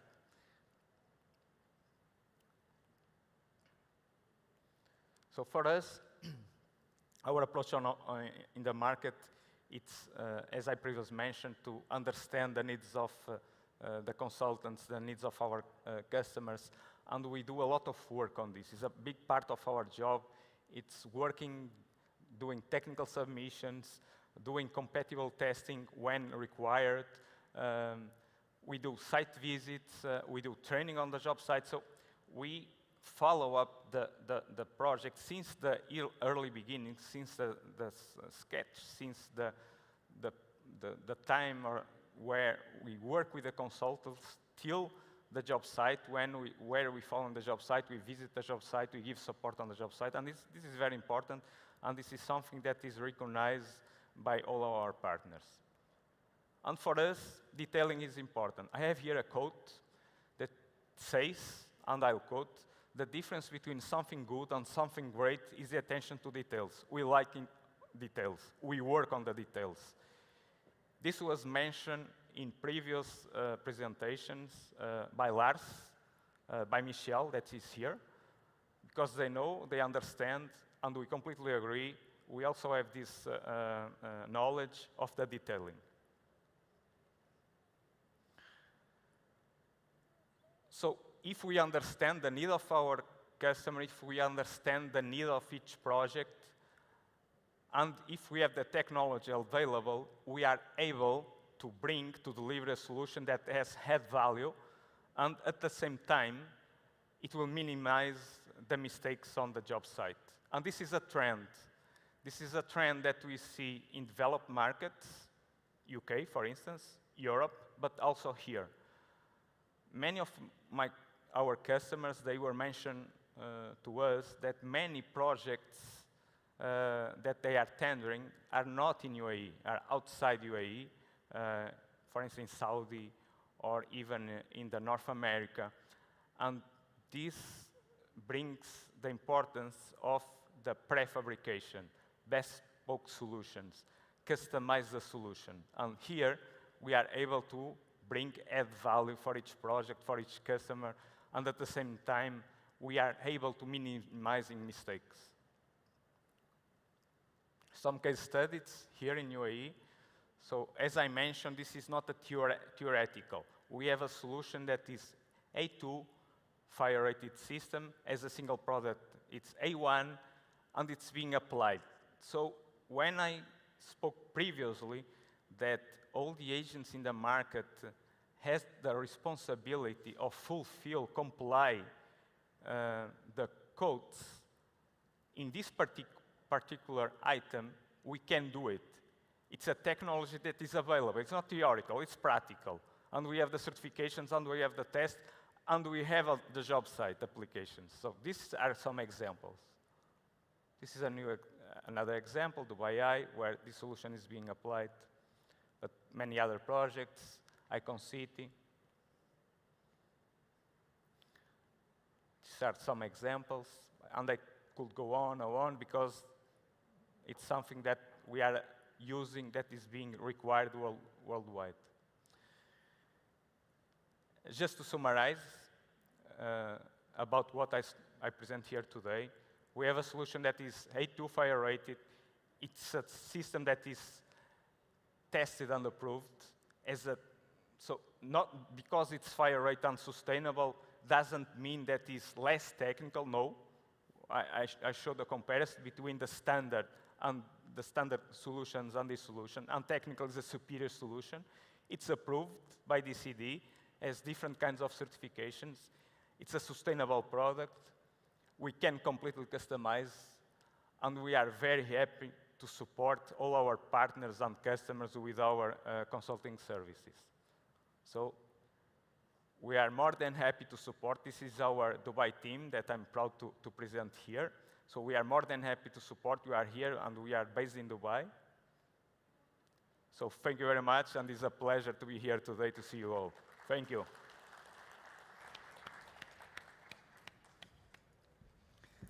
Thank you, Paulo. We'll jump straight on to the next presentation, which is the key to energy efficient structural glazing facades. I'd like to welcome on stage, please, Ralf Thorwarth, the business manager for glass. Please give him a round of applause. Thank you. Where's it? Hello? Remote control? There we go. Just the green button. Okay. Well, good afternoon, ladies and gentlemen. We are a little bit late. The good thing is after my speech, you may get your coffee and your tea. After so many presentations about fancy, great buildings, fantastic construction, excellent facade, buildings, etc., I have to focus your attention a little bit on a small detail, because all that does not make really sense if we make a mistake early in the beginning. A small detail, a small particle can ruin the whole life, the whole business. What we have seen with this small coronavirus, which has spoiled our life since more than a year now. So a short moment to go into some details for every facade, for every glass, for every window. Let me shortly introduce our company, H.B. Fuller. Kömmerling is a part of H.B. Fuller. We are the global leader in adhesives and sealants for insulating glass and various facade applications. We are producing insulating glass sealants. We have a warm edge spacer system, what we are going to present today. Structural glazing solutions, window bonding technologies, and wet lamination of glass. What are the demands of the market? We have, for insulating glass as well as for facade, two major demands. One is energy efficiency. That's the reason why we do all the efforts by 2 or multiple glass layers. And the second is we have the demand of getting some innovative shapes, some modern type of facade elements, some new models. We have to check shortly what is the comparison between the current status and the potential future status. On the left, we see the normal insulating glass unit. Insulating glass, what is a part of the facade as well. It's usually made of 2 or more glass layers, different types, coated, non-coated, tempered, non-tempered.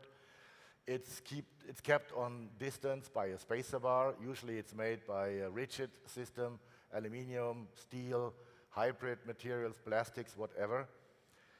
This spacer bar keeps a distance between the glass panes and contains the desiccant. The desiccant is needed to absorb the humidity from the inside of the IG unit. And then we have a primary sealant here marked as green, primary sealant as a fixation aid, and for getting the whole system tight. Sometimes these units are gas-filled. In Europe, I would say nowadays the majority is gas-filled. In other parts of the world is regularly just air-filled. Then we have a secondary sealant that is either a polysulfide, a polyurethane, or a silicone, whatever, hot melt. On the right side, we see our new Curtis-based Forest G system. What you can easily see, that is replacing the whole inner part of the insulating glass in one component. It's a one integrated system. It contains the desiccant, it contains the primary seal, it also contains the function of a spacer bar. It's a chemical bonding material, which is having an excellent bonding to glass and to silicone in case of a secondary sealant. Dislocation of spacer is impossible because it's very stable and stands in his position. We have in Europe a lot of triple units nowadays. With triple units means 3 layers of glass. For an IG, you have very often an offset of the spacer bars, which is a visual effect and sometimes complained. Here with that system, it's impossible because it's always online. The service temperature, especially here in that region, is excellent for high region. Is service temperatures up to 90 degrees without any negative impact.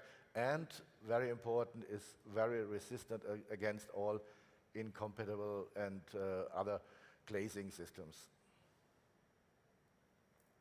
Now the question can come up, this is a plastic material, a thermoplastic, this is an elastic material. Is it possible, and why is it able to have an elastic material versus a rigid spacer bar made of aluminium steel? Here exactly is one of the advantages. The Curtis-based Forest G spacer bar is an elastic thermoplastic material which is able to compensate all the glass stress which is coming into the IG unit. Glass stress usually appears by temperature change, comes by wind loads. In Europe we have snow loads as well. We have pressure change, high pressure, low pressure. An elastic material, what you can see on picture 2 and 4, may follow the movements of the IG units and can reduce the stress on the edge sealant, while a rigid spacer bar gives all the stress onto the butyl. Only the butyl is the elastic part in a regular IG insulating glass unit. Of course, it's a warm edge system. It's a ultra high performance in warm edge. Warm edge spacer bars have the function to reduce the energy loss through the edge area. Excellent U values can be reached with that system. We should also keep in mind that in order to save energy, the most important part is the glass. The low E glass might have the highest impact on the energy savings. Directly after the glass with its coating, it's coming already the gas filling, mainly used in argon filling. In some cases, even krypton or xenon is used. And then we have the warm edge spacer as the smallest part of the energy saving for an IG unit. So here it is very important, of course, to have one warm edge system, but the most important point is to have this gas filling also working for many, many years. The function of the Curtis-based Forest G is so that it keeps the gas, once that it's filled, for many, many years inside the glass in order to keep that promised performance in case of U value, to keep it intact for a very long time. So it's a gas-tight system even when used with some less tight materials. Additionally, it gives you new possibilities with shapes. You have a lot of different variation possibilities. You can make extremely small angles, less than 45, less than 40 degrees, what is difficult to manage with a regular rigid spacer bar. If it's bended, it's almost impossible to bend it. We can make all the types like shapes, circles, whatever, all shapes are possible. We are also having the possibility to make an banded or torsioned systems, because the thermoplastic, elastic behavior of that Curtis-based Forest G is following all movements of the glass. One example is here, the Jetstone Mall in Melbourne, Australia. This is one of the most interesting projects what has been made with Curtis-based Forest G. The facade company was Bacellar in Germany. Here the issue was that the roof has to be cold banded. Cold banded means that the IG unit is not curved from the beginning. It is by pressure forced to follow a certain frame. You can bend it for a couple of percent in the angles. And here the roof was designed so that you need a cold banded system. Cold banded system means you cannot use a regular spacer bar, as this is not following the shape of these IG units. The question is also gas tightness. Yes. How long is it gas tight? We have done here, among many, many other tests, we have made a long run test in China. China, because there is a lot of lines from that system already existing. We have made the EN1279. This is a European standard for insulating glass, and that test lasts about 11-12 weeks. It's a combination of temperature cycle -18 up to +53, and then UV light, etc. It's a long circle. We have measured that even after 5 cycles, means 5 times 13 weeks, that the gas concentration, the gas loss rate was still below 1%. 1% is a regular, the maximum allowed tolerance. So even after 5 runs, that the gas was still inside. And if the gas is inside, the thermal behavior is inside as well. What we also did, especially for this application in cold bending facade elements, we have performed our own modeling system of finite element analysis. So we are able to make a calculation on the glass stress, on the pressure, on the shear strength, tension of the glass. We can make a calculation how much is it possible to bend the IG unit, how much sealant you need, and that is giving really an excellent overview about the pressure situation in an IG unit. Keep in mind that the glass itself is bending. This is not really that critical, but all the stress, all the force is going to the edge sealant, to the silicone, to the polysulfide, and to the butyl, and of course to the regular spacer bar. So here we have a model, and it's the only model which is existing for flexible, for elastic materials. Couple of projects. What we have done, it's always difficult to impress you here in Dubai with nice projects. I mean, you're living in the city of the best projects in the world. Anyway, some of them I would like to show. Here is a science park in Seoul, in Korea, made by LG Houses, the IG producer. Interesting here is just a simple size. It's almost 100,000 square meters of IG units only made with Curtis-based forestry. And it has an excellent environmental status. It's LEED silver platinum certified. Another nice project also in Korea, also made by LG Houses. Here this is even gold certified, LEED gold certified, and has won a 5-star award for mixed use architecture. That is maybe not that fancy building. It's also quite old, 10 years old, made in China. This is done with Curtis-based forestry as well. What is interesting here, we have done it with a silicone from our competitor. Kömmerling is of course also producing silicones, but we understood that that Curtis-based forestry system is so good that it can even work with other silicone suppliers. Here this project is made with Dow Corning, so it works even with other silicones. And that project is now finished since 10 years and is monitored. This is very important, it's still monitored, and we are taking every year samples of that units of that house out and checking the gas concentration, and the gas concentration even after 10 years is above the required 90%. 10%, it always must be above 90% according to the standard, and the annual loss should not be higher than 1% per year. This is a project made in Munich by the IG manufacturer Schollglas AG. Schollglas was, by the way, the first producer with that kind of system.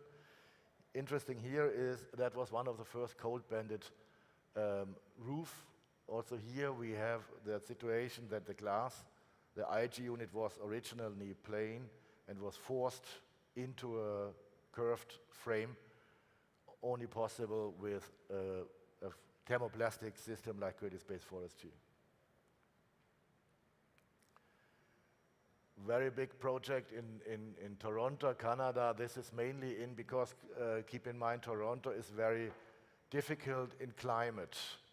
Toronto is a city where you have in summer easily 40 plus, and you have easily minus 25, 30 in winter.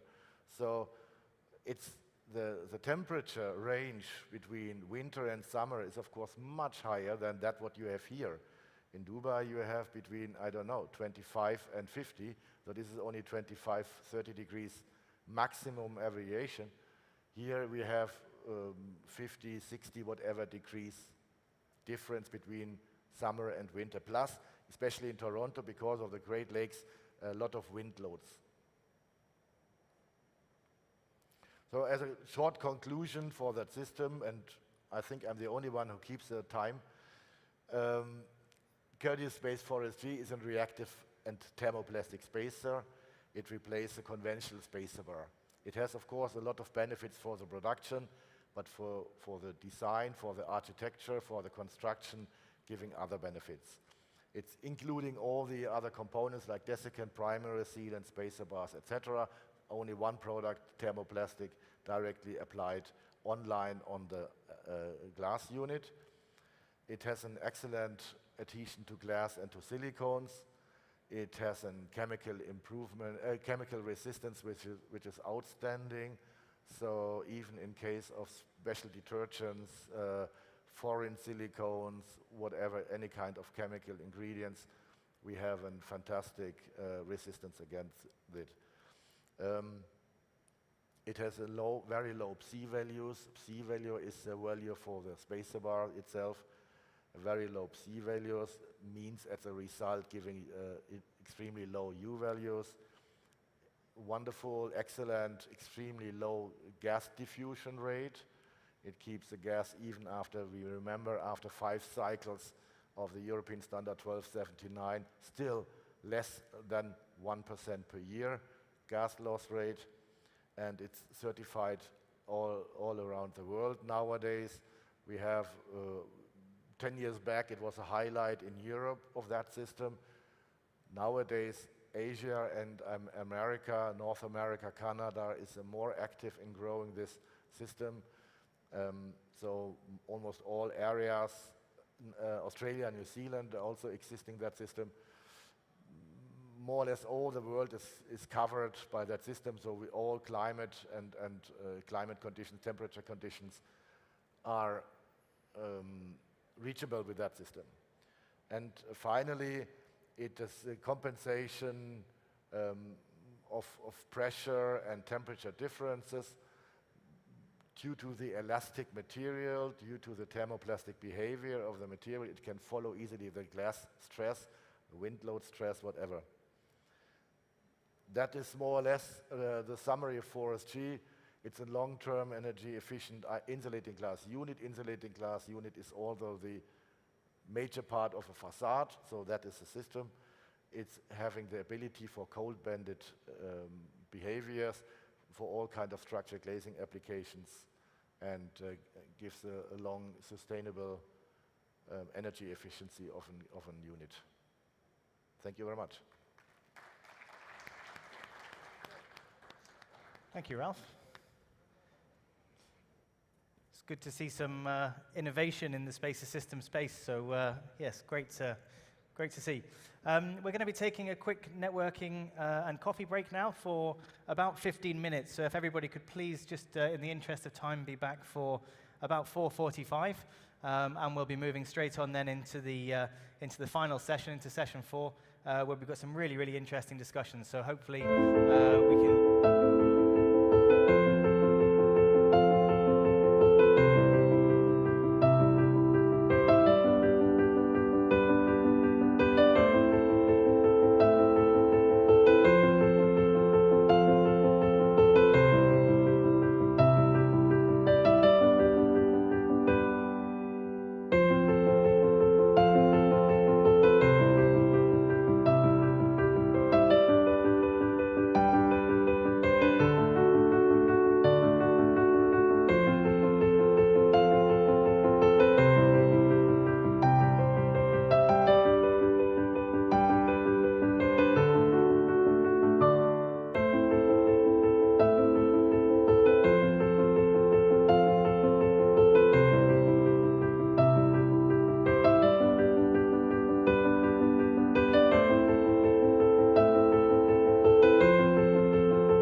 Our intelligence and our desire to create are what separates us from other creatures that we share this planet with. We as humans have always wanted to create something. Something for the next generations to see. Something that reflects ourselves, our humanity, our times. It may be a painting, a poem, a statue, or a magnificent new building. And for that building to sustain the times, high-quality construction materials are essential. Polybit offers you the high-quality materials and technologies you search for, adhering to the highest standards with more than 25 years of technical expertise in the GCC region, combined with Henkel's vision to support environmental and social progress for more than 140 years now. Together with you as developers, consultants, contractors, applicators, architects, engineers, and interior designers, we've been innovating and improving our construction adhesives and waterproofing solutions for the last 25 years.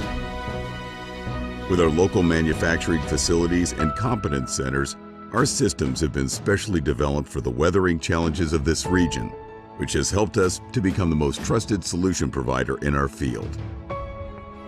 The main proof point of the reliability of our solutions are your projects, to which Polybit had the honor to contribute, well protected and standing out there stronger than ever.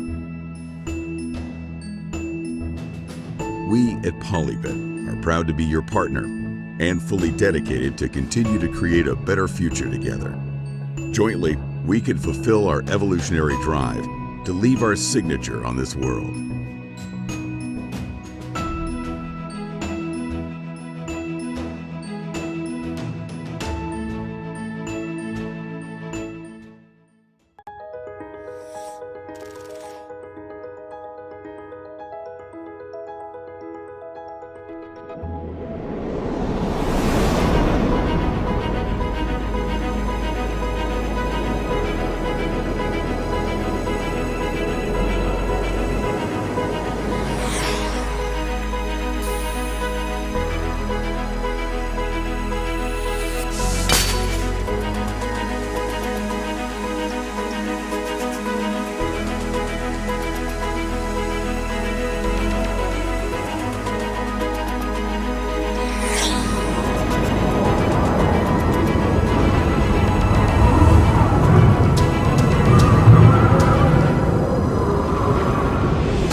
"20 years ago, Dubai Investments got a challenge.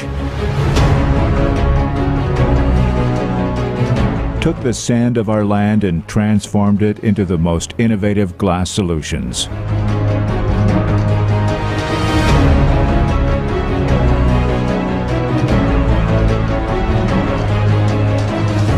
by creating a premium high-performance product lineup.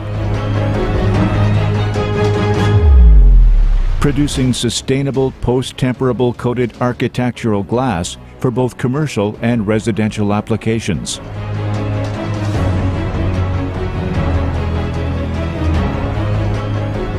Today we celebrate 2 decades with joy and pride, and our signature is everywhere. Elevating prestigious landmarks in the region and the UAE to the next level.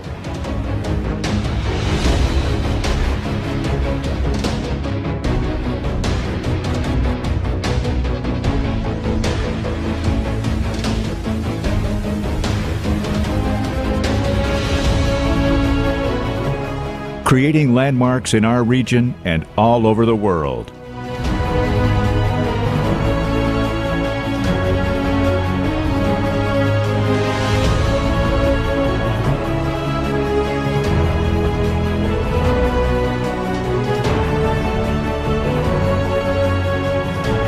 Now, 60% of Dubai's buildings are glazed with our products. Let's continue the journey together. Emirates Glass. Our glass is your view.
Our intelligence and our desire to create are what separates us from other creatures that we share this planet with. We as humans have always wanted to create something. Something for the next generations to see. Something that reflects ourselves, our humanity, our times. It may be a painting, a poem, a statue, or a magnificent new building. And for that building to sustain the times, high-quality construction materials are essential. Polybit offers you the high-quality materials and technologies you search for, adhering to the highest standards with more than 25 years of technical expertise in the GCC region, combined with Henkel's vision to support environmental and social progress for more than 140 years now. Together with you as developers, consultants, contractors, applicators, architects, engineers, and interior designers, we've been innovating and improving our construction adhesives and waterproofing solutions for the last 25 years. With our local manufacturing facilities and competence centers, our systems have been specially developed for the weathering challenges of this region, which has helped us to become the most trusted solution provider in our field. The main proof point of the reliability of our solutions are your projects, to which Polybit had the honor to contribute, well protected and standing out there stronger than ever. We at Polybit are proud to be your partner and fully dedicated to continue to create a better future together. Jointly, we can fulfill our evolutionary drive to leave our signature on this world.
20 years ago, Dubai Investments got a challenge. Took the sand of our land and transformed it into the most innovative glass solutions.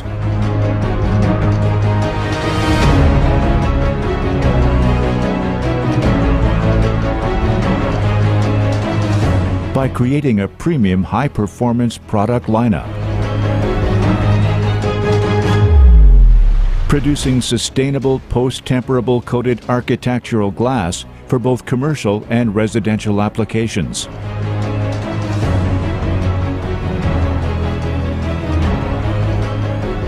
Today we celebrate 2 decades with joy and pride, and our signature is everywhere. Elevating prestigious landmarks in the region and the UAE to the next level.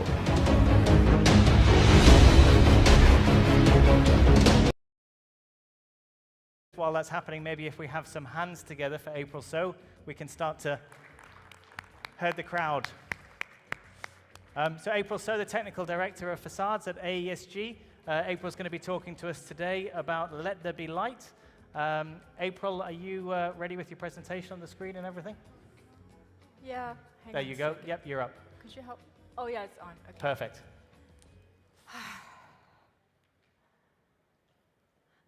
Okay. So thank you, everyone, for joining us today. It's so nice to see actual faces in the audience as opposed to video calls.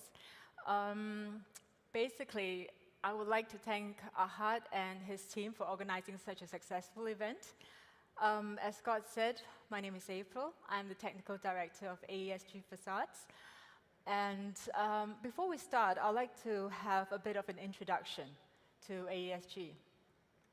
We are a multidisciplinary specialty consultancy where our main offerings are sustainability, fire life safety, facade access, environmental, building performance, acoustics, commissioning, and waste management. In addition to our core offerings, AESG Labs houses a group of expertise who actually works to improve and advance our abilities in parametric computational design, performance simulation, as well as generative design. We have recently acquired a new company that is looking at digital data management and launched Data Plus, which allows for IoT integration as well as digital twinning. So our locations include KSA in Saudi, London, Abu Dhabi, and Dubai. We have recently also started an office in Singapore. So light, pretty important. It's important for us as a mood enhancer. It is a regulator for our sleep-awake cycle. It's a component for us to facilitate our ability to see. However, too much light may not be a good thing. You can get headaches, fatigue, even depression from it. So in this chat, I'm going to talk about 2 case studies where we look at how we regulate the luminance level within an internal space. Throughout centuries, architects have been trying to bring in more natural light into the internal space. But with regards to traditional Naqshbandi architecture, traditional Islamic architecture tend to favor privacy or modesty over lighting levels. So we can contradict with the modern architectural ambition in order to bring up the daylight levels. So if we look at traditional Islamic architecture, such as Naqshbandi, there is a balance to be struck between privacy as well as lowering the temperature versus trying to maintain the level of light that is in the internal space. So at AESG, we're conducting a number of specialist studies to optimize the daylight level while maintaining the traditional Islamic aesthetics. So we can look at a few standards and codes that tries to balance up glare versus daylighting. So I think LEED and sustainability is one realm that gives credit to daylight versus glare. There are a couple of matrices that is used to regulate this, and the general guide for evaluating daylighting for LEED is aimed at maximizing the percentage of time that the space will remain well lit. This matrix is called the Spatial Daylight Autonomy, SDA. The annual sunlight exposure, on the other hand, describes the potential for which visual discomfort can be in the internal workspace. So ASE basically tries to minimize the amount of time that the luminance level is extremely high in a work environment. So this is a bit of a work process by which we carry out internally to look at the various options that we can evaluate in order to obtain the optimum balance in daylight versus glare. One of the things that is important in looking at daylighting is the sun path. And of course, we need to look at the sun path in different times of the year. We also adopt computational tools in order to better evaluate the luminance as well as the radiation through the envelope. Using the tools, we can more effectively and efficiently derive from the variables to obtain the most optimum results. So this is our base study.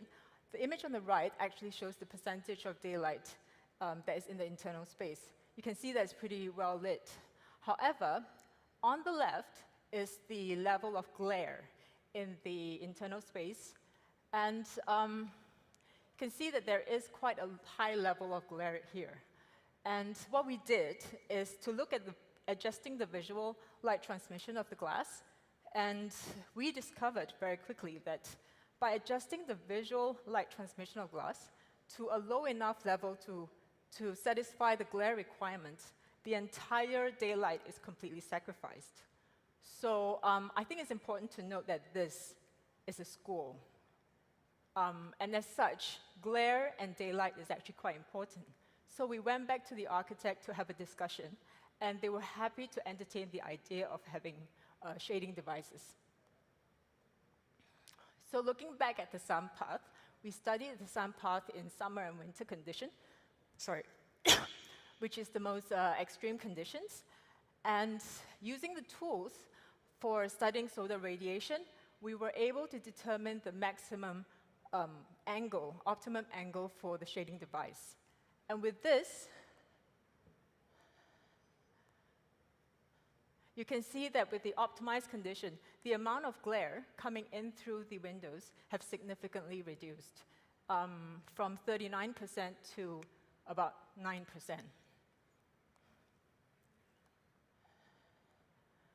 Another case study that we're looking at is part of a wider performance simulation exercise.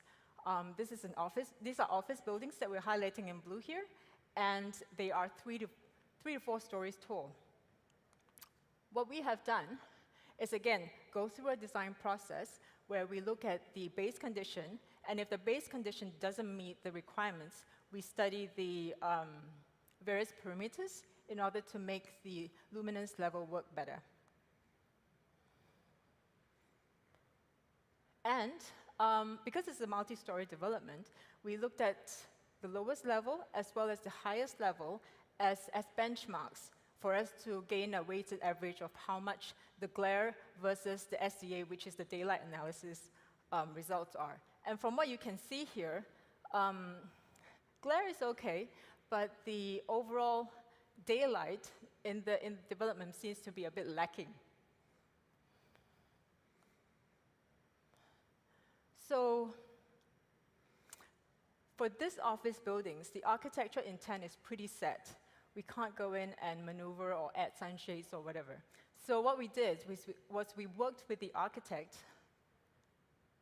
to do minor tweaks on the facades, which is increasing the visible light transmission to bring it up, making some small changes in the shading devices, slight adjustment to the windows, and also slight adjustment to the spandrel in order to introduce more light to create a greater depth of lighting entering the office buildings. And with these joint mitigation measures, we're able to increase the percentage of time where we get to a comfortable lux level by 13%. Okay.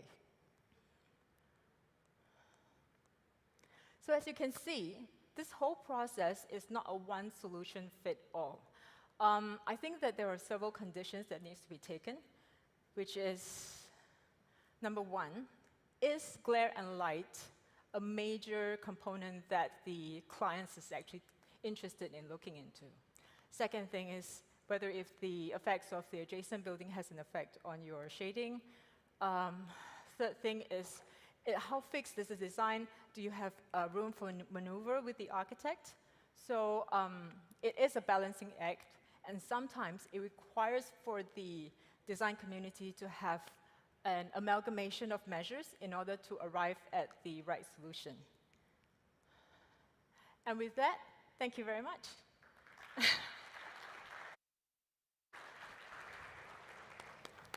Thank you, April. It's nice to see a bit more of a discussion there again as well about looking at sort of vernacular architecture or traditional Najdi architecture as well, which has obviously been a very big topic in and around Riyadh more recently, because there is always this contrast or this compromise between, do you want to go for energy performance in a hot, humid climate and reduce daylighting, reduce windows, reduce wall-to-window ratios, or do you actually want to actually look at improving indoor occupant comfort? Which do you focus on in terms of sustainability? So there is always that trade-off, and I think looking at these studies is particularly interesting at the moment, and certainly something we've been working on a lot at AESG. Next, I'd like to welcome up to the stage Yahya Kaddoura. Yahya is going to be talking to us about the future of architecture. Yahya is the lead design architect at Atkins. Round of applause, please. Thank you. And I can't start this presentation without thanking Michelle and her team from Meinhardt for supporting us the previous years and delivering really high quality projects. And I want to thank you all for being here. Today, what we're going to talk about is designing architecture of the future. Instead of talking about, instead of giving you a list of trends, what we're going to be focusing on is strategies and design processes and delivering sustainable and efficient areas. And that is by designing the architecture of future with adding another dimension to it, which is time. In the presentation, we're going to go through a list of trends, which is health and well-being, human-centric design, 15-minute city, efficiency in program, efficiency in areas, and sustainability. In 2016, until 1 year before the pandemic, a research from the UN have given an estimate of a population increase up to 9.7 billion people in 2050. And an estimate of projection of 68% of the world population will be living in a city. Now, if we look at the previous 30 years from now, it was 35 to 40% of the people will be living in a city. We're living in a city. Now, currently, we're in 50 to 55. And the next 30 years, it will be up to 70%. And you can see the demand in living in a city is increasing. And we, as architects, we have to look at solutions to prevent any challenges in the future. And of course, the humans have looked for a solution from previous years, is when you look at, instead of horizontal density, it's more into a vertical density, which causes a bit of issues like the sense of community. You lose the sense of community at the same time as the relationship between inside and out, and the ownership of land. We have successfully addressed a couple of the issues. So if we draw a scale line, I'm going to show you two examples of both ends. One is Kyffin and Bacellar. It's under construction now, where we concentrated the community spaces into two different spaces, one in the podium and one at the top of the building. And at the top of the building, you have 3 different levels, and the 3 different levels which could be accumulated in the future for future use, like urban farming. The other end, what we have delivered is JVC, 5 in JVC, which is bringing these areas to each of the unit. And this is like a proper example for villas in the sky. Now, is this the solution? Are we sustainable? Are we efficient? Are we still not efficient with areas? To give you an example, imagine yourself. You occupy an area which is the living area and the parking space in the living area, and before COVID, of course, an office space and a parking space in the office space. So you use 3 different areas, yet you use only one and you occupy 4 different areas. You never use one of the areas at the same time, which is not efficient. Especially when you talk about high density, this is not efficient. So this, when you add the time into consideration in the design process. So I will go through strategies, and I apologize that this is not a detailed presentation. It's a bigger picture.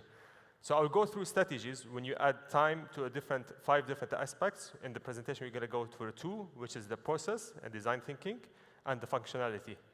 There is also, you can add it to the people and the human behavior, and delivery and construction, and also materiality. We're going to go through the process. So how can we add time? How can time actually dedicate the design? At this example, we're going to go for a master planning example, where we added, we call it the 15-minute city. And this, instead of the traditional process, instead of clubbing amenities and instead of clubbing categories into the amenities into specific categories based on the commercial, the residential, and the other uses, what we have done is that based on reachability. So selecting functions within the reachability within 15 minutes. What functions could be done in the 10 minutes, and what function could you actually reach in 5 minutes? So I'll go through the example. I'll show you how did we manage to get the design at the end. This is the plot that we get from the client, 3 kilometers by 0.5 kilometers. So we placed the townhouse in the middle, the town center in the middle. The town center, which has most of the functions that you need with a reachability of 15 minutes, like the main plaza of the town, the offices, and the F&B. And then the plot is the whole town is divided into 2 different districts, and this is where we place the district center. District center is within 7 minutes reach, and then the district is divided into 4 different neighborhoods. Each district is divided for 4, and this is where we have the neighborhood center. Now, to add a bit to that, what we have done is we linked all these into a green spine. This is to get a more human-centric design and more human approach. And what's very interesting about this project is from any villa in the master plan, you can reach anywhere you want by only maximum crossing 2 roads. So this is the final master plan that we managed to get. And this is more, as I said, it's more a human-centric approach, more pedestrian-oriented than vehicle-oriented. And as you can see, any perspective you get from the master plan looks really well. Now, what we have talked about, how can time determine the process of the design? Now, what we're going to talk about is how can time determine the functionality of the design. And this is what we're going to be showcasing now is mainly architecture examples. So this will be supported by these trends like flexible planning, co-functions, multifunctions, and dynamic and responsive architecture. So the process here is very simple. The process is, we call it 3 by 3. The first 3 is where you do the categorizing. The second 3 is where you do the analysis. The first 3, what you do, the first layer of the 3 is what you do is you do the categories, the main categories of functions that you're using. Then you subdivide it into the subcategories. The third layer is when you subdivide each of the category, what are the usage in these categories. The second layer, which is the second 3s, are actually when you divide it into time. When you analyze it based on time, you understand the human algorithm through the space. You understand why you use these spaces, and then you divide it into 3 different stages. One is daily, the second is weekly, and then yearly or seasonally. And then it's very funny that if you looked at the example that we have here, in the residential and the office, there is a gap, so you can club them together. Before COVID, it was impossible because you can't work and live at the same place. But now after COVID, because we're forced, you can't do that. So this is just an example, how does it look? I will show you a couple of architecture examples. One of the architecture non-example is co-working. Co-working is actually taking the office component, breaking down the office usage, and then clubbing all these areas together, where you reduce the area of the space, yet it's very efficient in program. Co-living is when you add residential component. When you add the residential component, this is when you look at the social areas in the residential. For example, in the social area in the apartment is the living room. You reduce the living room areas, and then you take it out, and then you give it back to another level, which is the entertainment or the social hub in the same building. Another good example with time is Dubai Opera House. Well, you go through, of course, we go through the whole design and engineering and understanding the arrival experience, the spaces, and all the other interior, and this is part of the process of the design. But what you add is another dimension, which is what I talked about at time. And here is the question: instead of building 9 buildings, how can we build one building that functions 9 different functions? And in Dubai Opera House, what was done is that we took the interior design was actually taken into the flexible planning and transforming architecture, where it functions to 3 main categories: theater, opera house, and exhibition. So as you can see here, there's a video which shows the transformation of the interior itself. So this is it becomes like an exhibition center. So I'll show you an image of the 2 different. I like the 3D because the 3D it looks unrealistic, yet it was done. And that's why I like showing the 3D than the reality. Because if I showed you the reality, you would directly think that, oh, it's done. But when I show you the 3D, you're gonna say that it's unrealistic, but it's already done. Here is the image, two complete different images, exactly the same place, but complete different vibes. Now, one last example for this presentation. This example is a very, I would say, challenging example, because we took a function that, what else can you do in this function, right? So it's a mosque. And the mosque, what we were asked to is design a mosque for 9,500 people. Now, the question is, when do you need the mosque for 9,500 people? And the mosque goes under the category, just like the opera house, goes under the category which is event-based building. So it works based on the event, which is prayers. So we did a breakdown for the whole year events. And as you can see here, the blue line is actually the daily events, which is the daily prayers. The orange one is the Friday prayers, and then the Eid is the 2 main. And it's very funny enough is the mosque is actually needed, the 9,500 needed is only for 2 days a year. Being specific, it's only for 5 hours a year for 9,500, whereas the whole usage will be only for 500 people throughout the whole year. Daily prayers takes about 98%. So what we thought about, how can we, and the mosque is actually placed in the plaza, so the question was, how can we give an area for the plaza, at the same an area for the mosque, and we can somehow play with the areas. So we give an area for the plaza whenever there is daily prayers, but whenever there's a main event, then you give the area for the mosque, and then you take it from the plaza.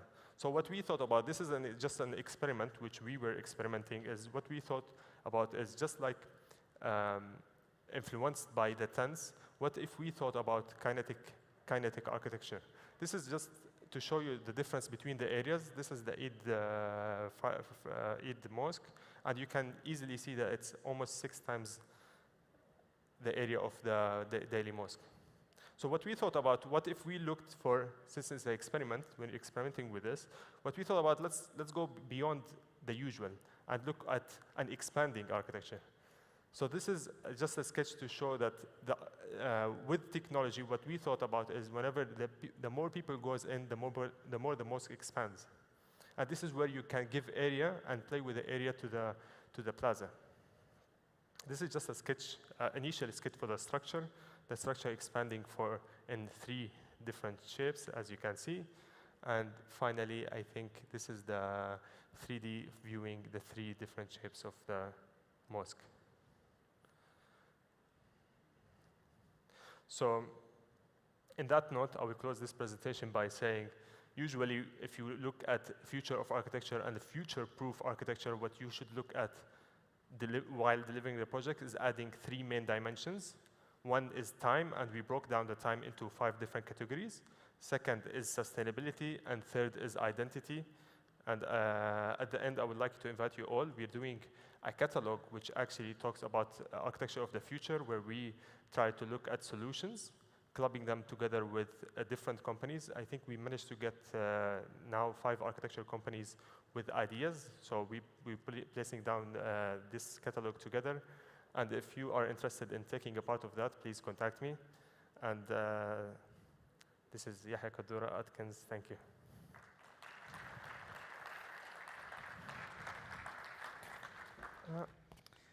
Thank you very much, Yahya. We're just going to start bringing now the chairs very quickly up on stage.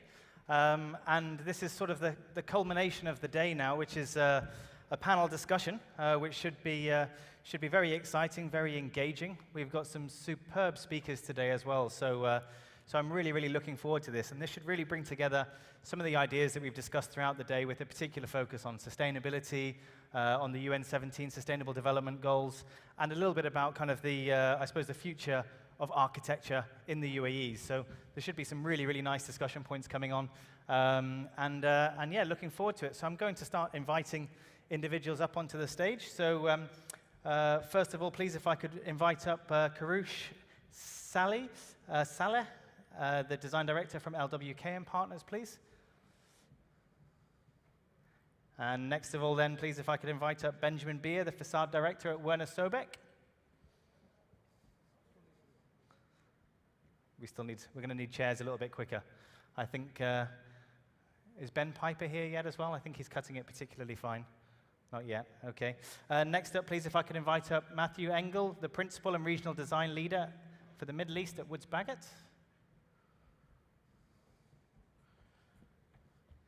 And next up as well, please, Matthew Utley, the principal at Grimshaw.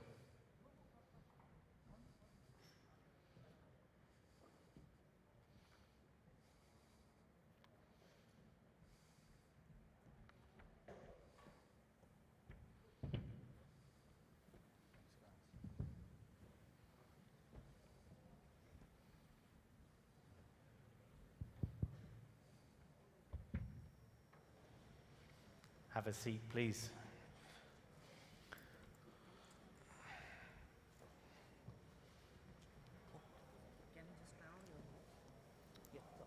On, yeah. Thank you. One more chair, I think. Ah, we're okay.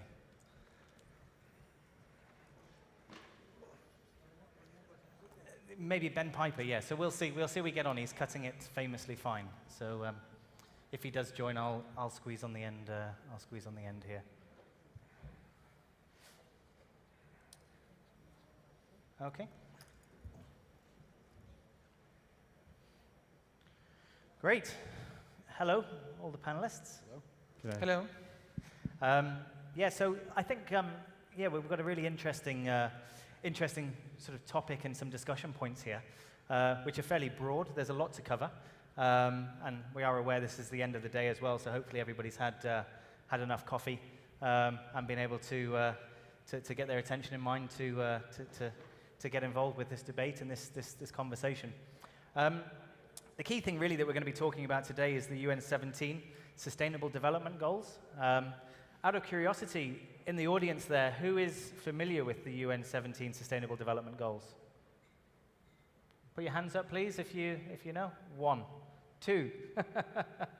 Okay, well, I suppose just to give you a little bit of a briefing in terms of what the UN Sustainable Development Goals are, in 2015 the UN tried to drive, I suppose, change and what needs to be done really globally, as a global impact, what can be done in all different geographies, all different countries, to drive change and what will help, I suppose, create urgent action towards a more sustainable future.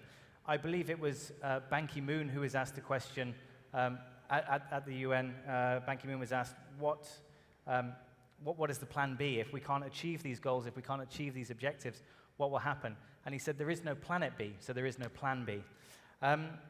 So this kind of opens up a very kind of interesting correlation between, I suppose, the UN 17 goals for sustainable development and how do we achieve these. Perhaps to put one of the first questions out to the panel, what sort of, I suppose, correlation do you see between the UN 17 goals and I suppose facade design and architecture in the Middle East? I don't know if anyone in particular wants to tackle that question initially and then get the dialogue and conversation going, please. I guess I'll just dive right in. I mean, it's a great initiative, the UN 17, and it really sets out the blueprint for how we progress sustainably as a humanity. I guess when looking through the 17 points, there's kind of 4 main areas that I think relate very well to facade design and building and construction as a whole. And the first is obviously sustainable, environmental sustainability. That's obviously key, and that obviously goes back to how well do our buildings perform and how facades affect that. Wellness and well-being also, and our facades are extremely important when you look at daylighting and glare and so on and so forth. Innovation was another point that's touched, I think, on number 8 and 9, and how do we better innovate as designers and contractors and as an industry. And then the last one, I think, is educate. So after we do all this, how do we then re-educate architects, contractors, and the next set of professionals that are building the next set of buildings? Thank you. So as you can actually see, we've got the sustainable goals actually up on the slide in the background here as well, so you can see them and, I suppose, familiarize yourself with those a little bit more. There is quite a few to remember, and it did actually get some criticism for perhaps being too many sustainable development goals, but in many ways they felt that this needed to be broad enough to cover all geographies and all countries, and therefore they felt it was the right move to cover all these sections. I just want to introduce as well Benjamin Piper, the partner and design principal from Killer Design, just in time there, I think. So you've just joined us just as we got started, so you've not missed anything. So I think we now actually have 2 Bens and 2 Matthews, so just to add to the confusion there as well. So with regards to sort of these goals now that are on the screen, let's take number 13, for instance, climate action. I suppose talking specifically, we're here at a facade conference, let's talk about the role that facades play in building performance. Because there's kind of 2 ways you can look at this as well. You can I guess, focus on the CapEx for climate action and how do you reduce embodied carbon in the materials that we use in our facade design and construction. Or you can focus on the OpEx and how do you reduce the energy consumption by creating more high-performance facades, by using active systems or better U values, reducing solar heat gain coefficients. The difficulty then becomes how do we achieve perhaps number 13 in the SDGs, climate action and climate change, and what should really the focus be on? Benjamin Beer, perhaps I'll pass this one over to you to take on. What I try to, and we're looking at all of these items over here, and if you look at item number 3, the good health, and I think we all should refocus, why are we building these buildings? We're building these buildings for the human being, and most of our energy consumption is to achieve a certain well-being of us as a human being. So we're saying we're cooling our interior space down to 22 or 23, 24 degrees Celsius. So the human needs start the requirement for energy consumption. If we then understand better what are the human needs, I mean, in the end, we're building these buildings for us as a human being. So the energy saving, and this is what I try to promote, is that we not only focus on the technical conditions of our facade. if we better understand what does a human being need, then we can also optimize our facade a bit further. I've been to a facade conference in Saudi Arabia a couple of years ago, and there were some local people telling us, oh, all this modern Western air conditioning, we don't need it. We've been living here since thousands of years. We never had air conditioning. We had the most greenest building in the past. And so all of what we are doing is coming from the thermal comfort. I mean, human being could survive in higher temperatures. We're not used to it. So it's a bit of questioning not only about the facade design, we can be super efficient, but we should also think about us as a human being. This is very important to understand the thermal comfort of the human being. And for example, there are studies, if we optimize the surface temperature of our facade, then the internal air temperatures could be raised up and people still feel comfortable. So I think we should see it as a kind of combined, holistic approach between the facade engineering and the understanding of the human well-being. I think that's a very good point. I mean, I think often there's too much focus in terms of sustainability on building performance and not enough about care for the human, the actual occupant, human well-being and health and well-being, which in particular with COVID-19 has been something that has really come to the forefront, which is really which is health and well-being and mental, sort of mental health. Does anyone else want to comment on that particular point? Ben? Yeah, so I think facades are the face of a building, and to some extent they are the predominant aesthetic aspect of a building, certainly from the outside. And I always think that it's worth bearing in mind that the single most sustainable thing you can ever do as an architect or as somebody involved in construction or as an owner is to build a building that never gets knocked down. And if that means that you need to make a beautiful building, it may not be absolutely sustainable in every tiny element of that building. It may have a more embodied carbon. It may have a sort of architectural celebration of glass, for example. But if that building becomes valued by society, that it's maintained 50 years, 100 years, 200 years, 500 years, then we're doing our job. And I think that's one of the really interesting things about aesthetics and sustainability. They're actually in partnership with each other, because the most sustainable thing you can do is design something that never gets knocked down. The other thing that I wanted to mention, just building on your point, Benjamin, was that I had an experience of working on a project in Bangalore. And Bangalore is famous as being one of the most temperate climates on the planet. Basically, you can sleep outside and work outside, and everything's very comfortable. And so we had this slightly odd situation of doing a project for ITC, who had a piece of land with these industrial sheds where everybody, but working on IT offices, and everybody was being cooled using just the rotary fans.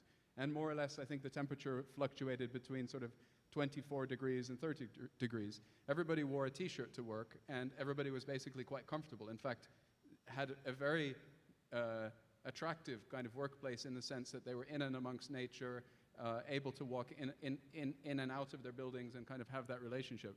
And we were brought along to essentially move 10,000 people into mid-rise towers within that environment. And straight away, all of the kind of standard engineering, let's say, targets came to play. We must establish an 18 degree centigrade and all this kind of thing. And so we had a lot of internal debate about exactly what you're saying, Ben, about how the human body has evolved for huge fluctuations in terms of temperature and thermal conditions. And although they may at some point be a little bit uncomfortable, you could actually argue that it's part of a healthy, sort of vibrant, experiential building is to actually give that range of possibilities. Some people might like to be a little bit warmer and sit next to the window. Some people might like it a little bit cooler. And that kind of a sense of variety of experience is something that I think is worth thinking about. And the idea that buildings have to be these hermetically sealed boxes with absolute constancy of temperature throughout, I think is sort of a bit of a misunderstanding of the true potential and variety that buildings can have, and the potential optimizations and savings that come about when you're not necessarily in conflict with your environment, but you're actually inviting the environment into the building and sort of modulating the environment rather than competing against it. The only challenge on that is, I'm going to try and bring two of your points together, would be that while I can see a building that perhaps lasts for 500 years being very sustainable, because really when you look at a graph of the energy consumption or the embodied carbon in a building, there's kind of that high peak in the capex when it's built, and then that very long operational tail, and everything below the line is really the embodied carbon. Obviously, on that, a building that lasts a long time makes sense. At the same time, you could say, what about if you built something out of hay bale or something that's just a very sustainable, very organic, easily decomposes material? The life cycle of it might be very short. It might only last, let's say, 10 years, particularly in a wet climate. At the same time, though, the embodied carbon in that, even the performance might not be great. It might be very leaky. The air leakage might be terrible. But at the same time, the embodied carbon in that building might actually be much lower. And although you've maybe made it last for sort of 20 years, maybe that's a very effective approach to solving the housing crisis in certain parts of the world. About like cardboard architecture. Perhaps, yeah. I think as long as you can stop all the cardboard from rotting and re-releasing all the CO2, I think it's a pretty interesting idea. In fact, any way of sequestering the carbon into the building is a really an interesting idea. And this idea of using timber at large scale, fast-growing timber plantations to absorb carbon from the atmosphere and then store it as permanent and preserved buildings is an interesting alternative to concrete. Yeah. And I guess this all comes back to the whole discussion then also on circular economy in terms of how can we repurpose and reuse the materials or manufacture locally or use locally sourced and available materials. Another approach this may also be to build more underground. I know Matthew Utley, this has been something we have touched on once before in a discussion. I don't know if there's any thoughts you'd like to share on that?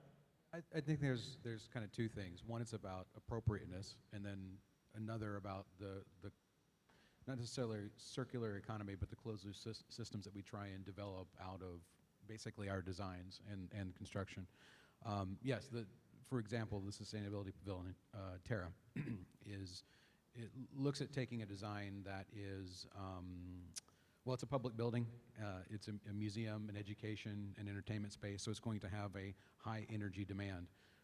So what are the solutions that you can apply to try and create a building that meets its goals of LEED Platinum and net zero water and energy? And you can't just look at any one aspect, right? It's a holistic approach, just as these are holistic approaches to some of the issues that we face in current days. So you have to look at, what's the thermal comfort? How can you improve thermal comfort? Well, part of it is in this environment, burying portions of the building underground. It's a more affordable way to build in certain regards. Looking at the materials that you're constructing the facades out of, for instance, low reflectivity, maybe considerable thermal mass to then slow down the transmission of the heat into the building. And so it's not any one single thing. But in the development of those designs, I think we do also have to look at the circular economy as you brought up. And not so much as in just sort of recycle, reuse, and repurpose, but also in terms of looking at it as how it benefits the local economy and society, right? So instead of just simply saying circular economy, a closed-loop system where you look at the inputs of water and energy and people into a system, but then see, aside from the bad things that come out, pollution, maybe urban sprawl and things of those nature, what are the other outputs that there could be where you can then build on those? So maybe education, health and well-being, knowledge about building the systems or the facades that we're designing, then becomes an embedded knowledge of the local community that then uses that to give economic benefit and gain and development within the community. So I think it's more than just the building sciences that contribute to that, and that's why I think these are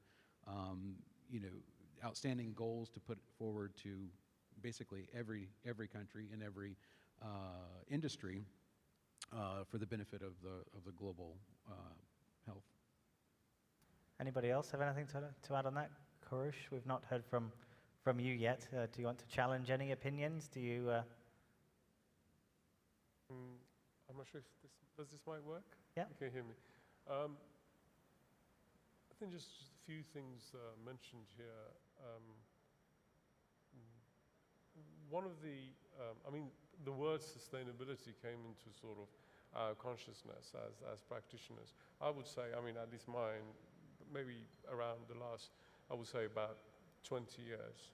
And it was an approach, and it came from socially conscious people and the environmentalists and also those involved with the built environment. So a reason why it should be included. But like a lot of sentiments that it started with the best will, it slightly got hijacked for a while, where sustainability then became synonymous, particularly in the commercial realm, to do with reducing building running costs. And I think everybody sort of began to actually use it for their own ends.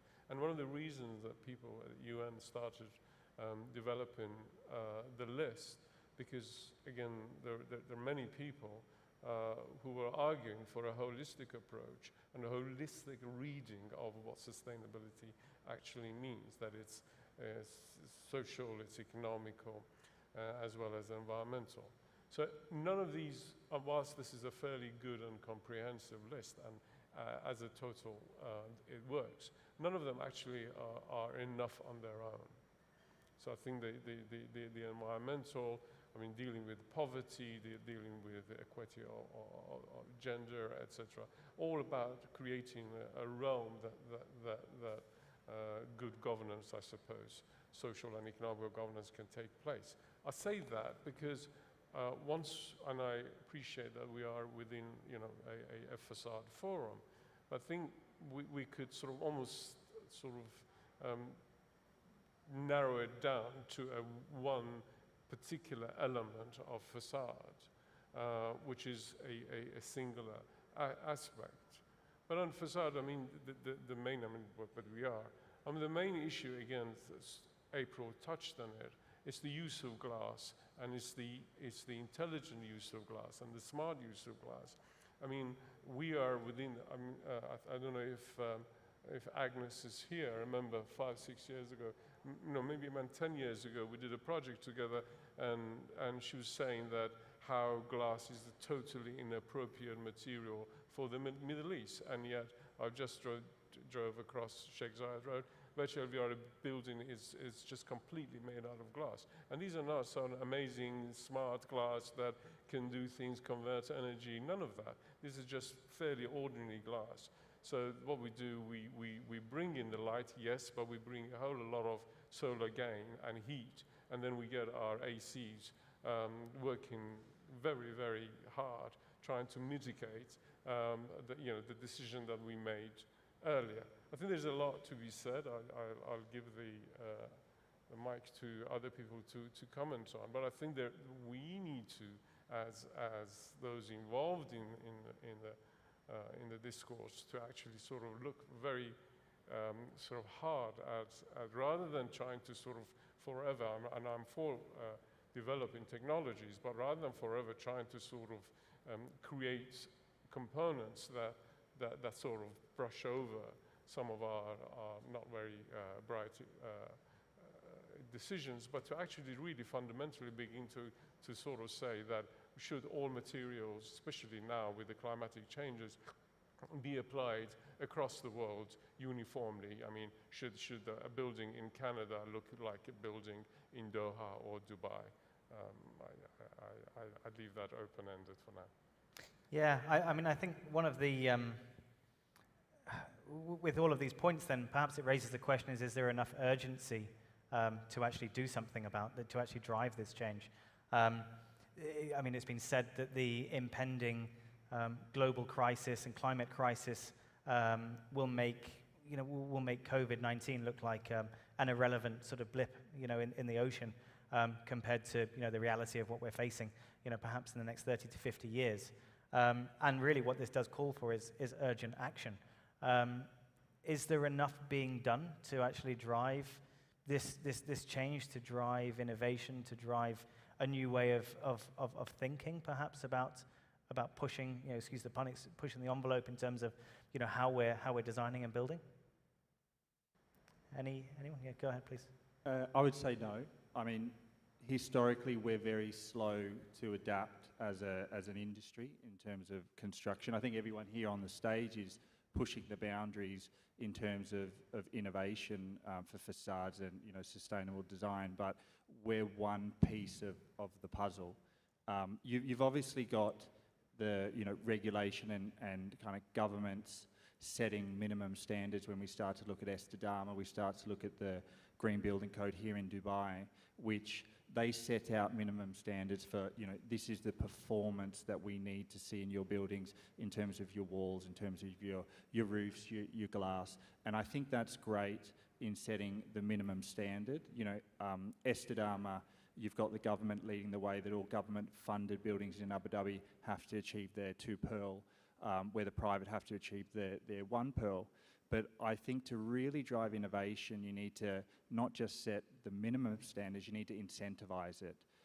And that's really going to be the key. So myself as a developer, I'm looking for a commercial return. So if you can incentivize me, and that may be through subsidies, but that may also be by, we'll give you extra GFA, we'll give you extra height, so that if you can reach those more lofty aspirations in terms of performance requirements, then we'll incentivize you. And I think that's when you'll start to see a lot more innovation in the industry, because there's, in terms of commercial and the initial expenditure is always the barrier to innovation, right? We're not always looking at operational expenditure. So we can incentivize that first portion. I think that's where you'll start to see more innovation, not just from the designers, but from the owners, the developers, and in turn the contractors. Yeah, it just makes me think maybe it'd be kind of an interesting metric for land to be defined in terms of its energy density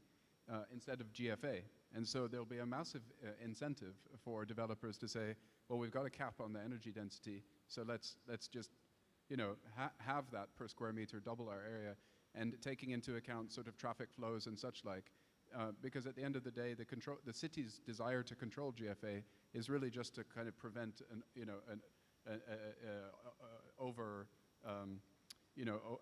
pressuring the infrastructure and such like. But if you can handle the increase in area, the increase in population through diminishing your impact on the infrastructure and such like, could be quite interesting.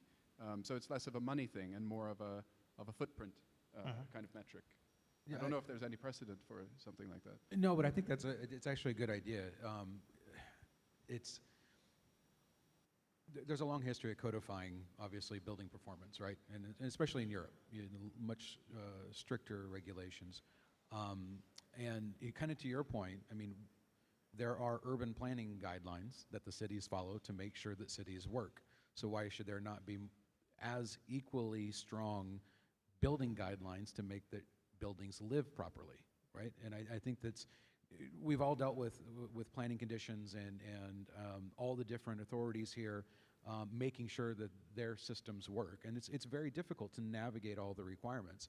Yet I feel sometimes with building codes or building regulations, there's a lot of dispensations or leeway given in different areas, right? Not any one area, but by the time you add up all the little, you acquiesce here and you acquiesce there, and by the time you add all those up, you've got a building that doesn't do what it was intended to do from its original design, doesn't perform the way it's intended to perform. And I think there is some good precedent on how we legislate some of this agenda.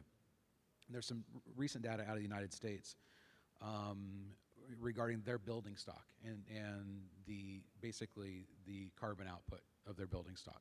And it's on track to meet the goals of 2040. I think last year, 2020, there was a 27% reduction in operating carbon output from the 2005 levels. And that's kind of the benchmark, right? And that means that they've met the 2030 goals out of the Paris Agreement 5 years early. And that comes from 50 different states with 50 different ideas of how things should be done. And it was done through state and local governments looking at the regulations around efficiency, electrification, and just general good progressive building standards. The U.S. has built 50 billion square feet of building stock since 2005. but has not increased its operating carbon output since 2005. So it does work. It just takes a really focused approach and a coordinated effort to do it. And I think you see that in a lot of the government mandates here, putting the vision forward, and then we as the industry have to follow behind, and we have to push each other and challenge each other to move those benchmarks further, push them a little bit further out. In terms of how they achieved that, I mean, did that happen through any sort of so one thing earlier that Lars spoke about in a presentation this morning was the need for standardization and the issues with interfaces. Has this been achieved perhaps through an increased level of, because I'm conscious that sort of architecture in the US can often follow a bit more of a standardized approach to production and repetition, which does kind of make sense. If you want to achieve net zero buildings, design a blueprint that can be used again and replicated across hundreds of buildings, you know, and invest once, but invest wisely, as opposed to investing every single time in a new prototype.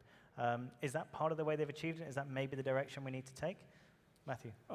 One thing that I would really love to see is we make a number of assumptions when we design buildings, they get built, and then it's not always crystal clear how those buildings are performed once they're built over their lifespan for the buildings that we design, but also, you know, for the building that Matthew or Ben designed. And when I go to buy a fridge, I've got my sustainability energy rating, so I know I can make a decision to buy a 3-star or a 5-star. And I think what would be nice is for us to be able to get those metrics publicly, so I can go online and I can see which buildings are performing the best. I might have a top 10 chart of best performing UAE buildings in terms of energy usage per year. And then that also allows me to take a look and say, well, what have they done in terms of their design, and how can I take that and replicate it? So it's not necessarily a blueprint, but it's a guideline that I can start to see, because sometimes designers make assumptions, but we're not sure, are they actually working or not, because it's not super transparent how a building is performing.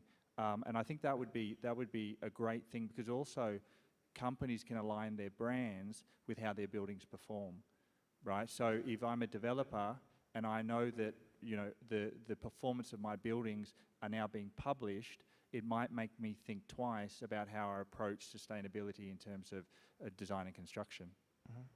Yeah, I mean, not to be too controversial, but have you ever heard the expression, there's lies, damn lies, and statistics? So the only thing, as you're talking, I'm kind of thinking to myself, so where is the most sustainable building? So it's probably going to be somewhere in an incredibly dense, you know, poorly maintained kind of, all the AC is not working, whatever, and you've got like 20 people per room, if you're going to look at it kind of per capita.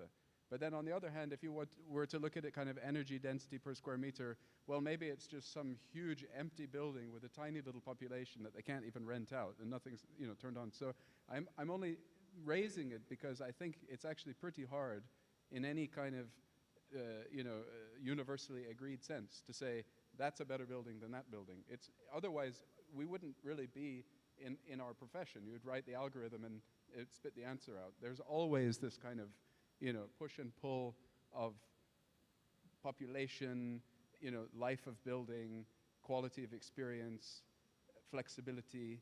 They're all pushing in different ways. And I think if you were to have or if you were to go and define the most sustainable building, you know, in Dubai, it's probably a tent somewhere. But that's also the question. I mean, what is exactly sustainable? And I mean, what's the innovation about sustainability? And what I currently can see that we see two trends. So one trend is just putting more technology into the buildings, or especially into the facade, starting with the double skin, closed cavity, mechanically ventilated, decentralized AC, air exchange, heat exchanging. And I've seen a lot of these projects also done by my office in Central Europe. On the other hand, what's also interesting to see that we see more sustainable low-tech buildings. And we see all these things coming up with timber construction in Central Europe, very strong now. We see in the Middle East like ramped earth facades. You take just sand from your soil, from your site, and put it into a kind of external wall. So I see these two trends, and currently I have the feeling that this kind of low-tech approach to sustainability, like reusing shipping containers, reusing material, doing really low-tech things, is also coming up. So I think it's a bit of a question, what will be sustainable defining a very high-tech solution, maybe going back to kind of old designs, a bit of more low-tech, reusing materials. I think it's a very intense field in between these 2 points, because I've seen also very complex facade systems, mechanically ventilated, a lot of technology. After 2 or 3 years, you start exchanging mechanical parts because they tend to break down. And if you then look at the whole carbon footprint, your super high-tech system with light sensors, sunlight sensors, causing a lot of maintenance, so it's a question, will these buildings sustain over long periods of time with this high amount of technology? So I think that's a very interesting question to see which way are we going, and maybe it's going to be something in between, I don't know. Well, to throw even another curveball in there, I mean, I've heard somebody once describe the Burj Khalifa as the most sustainable building in Dubai because, first of all, it's the one that helps sustain the UAE's economy the most. And you can say, well, you know, it brings tourists in and it's, you know, it's recognized on a global scale. And it's really, you know, this definition. I think perhaps bringing it back to this, I mean, there was, in the 1980s, there was the Brundtland Report produced by the UN, which defined sustainability as preserving the needs of the present without compromising the ability of future generations to meet their own needs. I think we've come on a bit from that. I think we've evolved. I think now we have, you know, our 17 SDGs. But the reality is that it's, at the moment, it's trying to avoid a climate disaster in the future. And the bigger problem we have is the existing building stock, not necessarily even the new building stock, which predominantly our discussion has even focused on so far. And then this comes down to retrofits. When you're doing retrofits, is it retrofitting the facade, or is it bringing in these active systems that perhaps have a shorter lifespan? And then this goes back to the whole conversation again on circular economy. How do you introduce old buildings into a circular economy model or structure? Does anyone have any points, perhaps, that they want to add on? Again, sorry, Scott. Yes. I think the point you're raising actually highlights this issue about you know, using words. I mean, a bit on Ben's point about abusing the word statistic, you know, lies, down lies, and statistic. And I think it could also be applied in how we sort of, which angle we approach sustainability. I'm totally with you. I think it was somebody just reminded me, it was about 5-6 years ago on this platform, and in those days there were about 500-600 people in the audience, but hey, new reality. When we were talking about towers and so on, and the argument again was, and you can see it's a bit of a mantra with me for a number of years, an overuse of glass or overuse of technology, because in its actual footpath, it consumes, I mean, its carbon footprint is greater than some total of its useful life. So I think seriously, and I mean it in all seriousness, that the whole term sustainability needs to be sustained and contained, and it shouldn't be used to mean all things to all men. I mean, a low technology, Adobe architecture, again, that April presented, in most way is extremely sustainable form of living. It uses local materials, local expertise. It can be used beautifully, by the way. It doesn't need to be primitive. You know, just go to south of Iran to see what they've been doing it for hundreds of years, etc., etc. So the word sustainable in its own, in our sort of everyday parlance, needs to be managed. And then the use of technology is there to support it rather than to suppress it. And I think it's a balance that is a line that I think we do well to be conscious of. Okay. I think also in terms of that circular economy, the one item that we haven't fully touched on, and Ben made a good point, the most sustainable building is the one that you don't knock down. And you know, you can do that through aesthetics, but when you can't do that through aesthetics, because not every building is going to be beautiful, then it's our role to do it through flexibility, and you know, our role to design for today with that eye of looking to the future. And you know, an example is the above ground parking lot, where you know the future looks like we will be using less cars. So now we're giving a little bit extra floor to floor height in the above ground parking lots, so that in the future, if we do use less cars, that can start to be converted. So you know, I agree with that point. The most sustainable buildings are the ones that live on and don't end up in landfill. Perhaps then, on that point then, exactly on your last word, landfill. I mean, at the moment, we tend to focus a little bit more on zero waste in production, as opposed to you know, zero waste in the life cycle of a building. Do we anticipate moves in the very near future, or are we still a way off from, you know, truly circular economy of buildings? But this is, I mean, if we're talking about, and today it was mentioned that there's a huge building stock there that we need to refurbish, and maybe we should think about us as an industry to actually develop or to build facade systems, for example, where the glazing, and currently the glazing is the main facade element that's aging the most quickly. Because if you look at the building code regulations worldwide, what's changing, what's currently getting more strict, it's the U value and the G value, or the shading coefficient. And both items are mainly dictated by the glazing on this typical floor-to-ceiling glass box.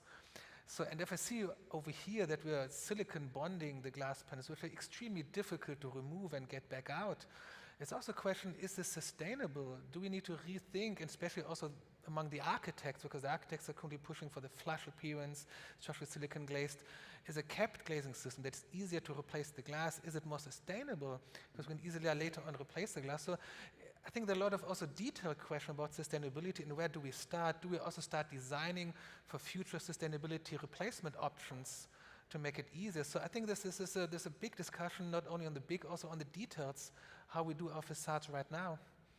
Yeah, and I think there was quite an interesting argument for steel structure that came up once, which was essentially considering the building as a store for a commodity, in this case steel, but could it be other commodities as well?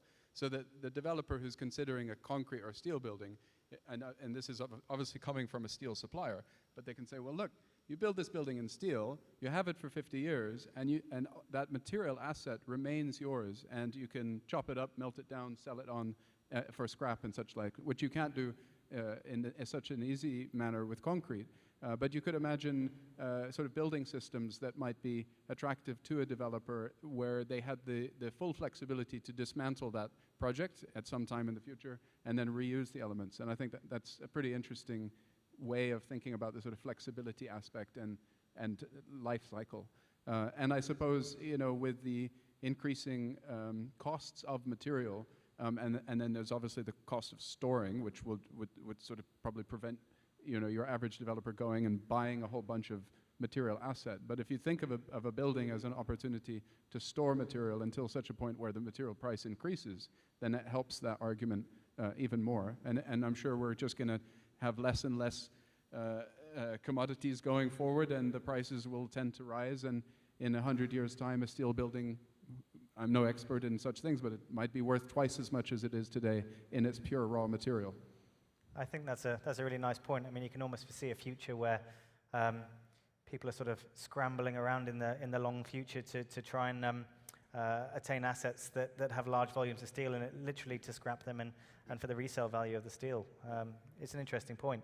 And already there's the sort of mining of waste dumps. So you know, something that was thrown away 20 years ago is now of sufficient value that you actually go into the landfill and start trying to sort that out. It's much easier if it never ends up in the landfill and it's just pre-modularized and able to be used without that kind of mining of waste stage in between.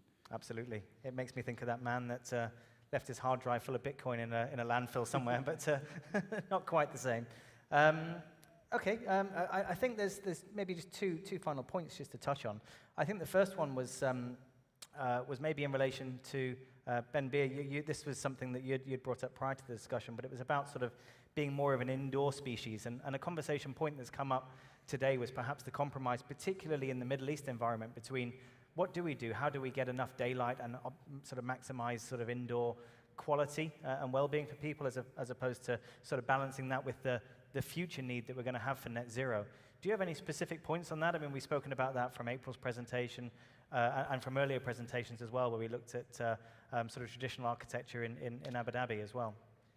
Just one thing that I would like to mention, that I mean, we as a construction industry, we need to learn more from the other disciplines. I mean, for example, if we just put up the whole topic of the melanopic design, and the melanopic design, we see it nowadays for the artificial lights like Philips and Osram, the light bulb suppliers. They're now giving us light bulbs that emit different frequency of a kind of light based on what we need as a human being.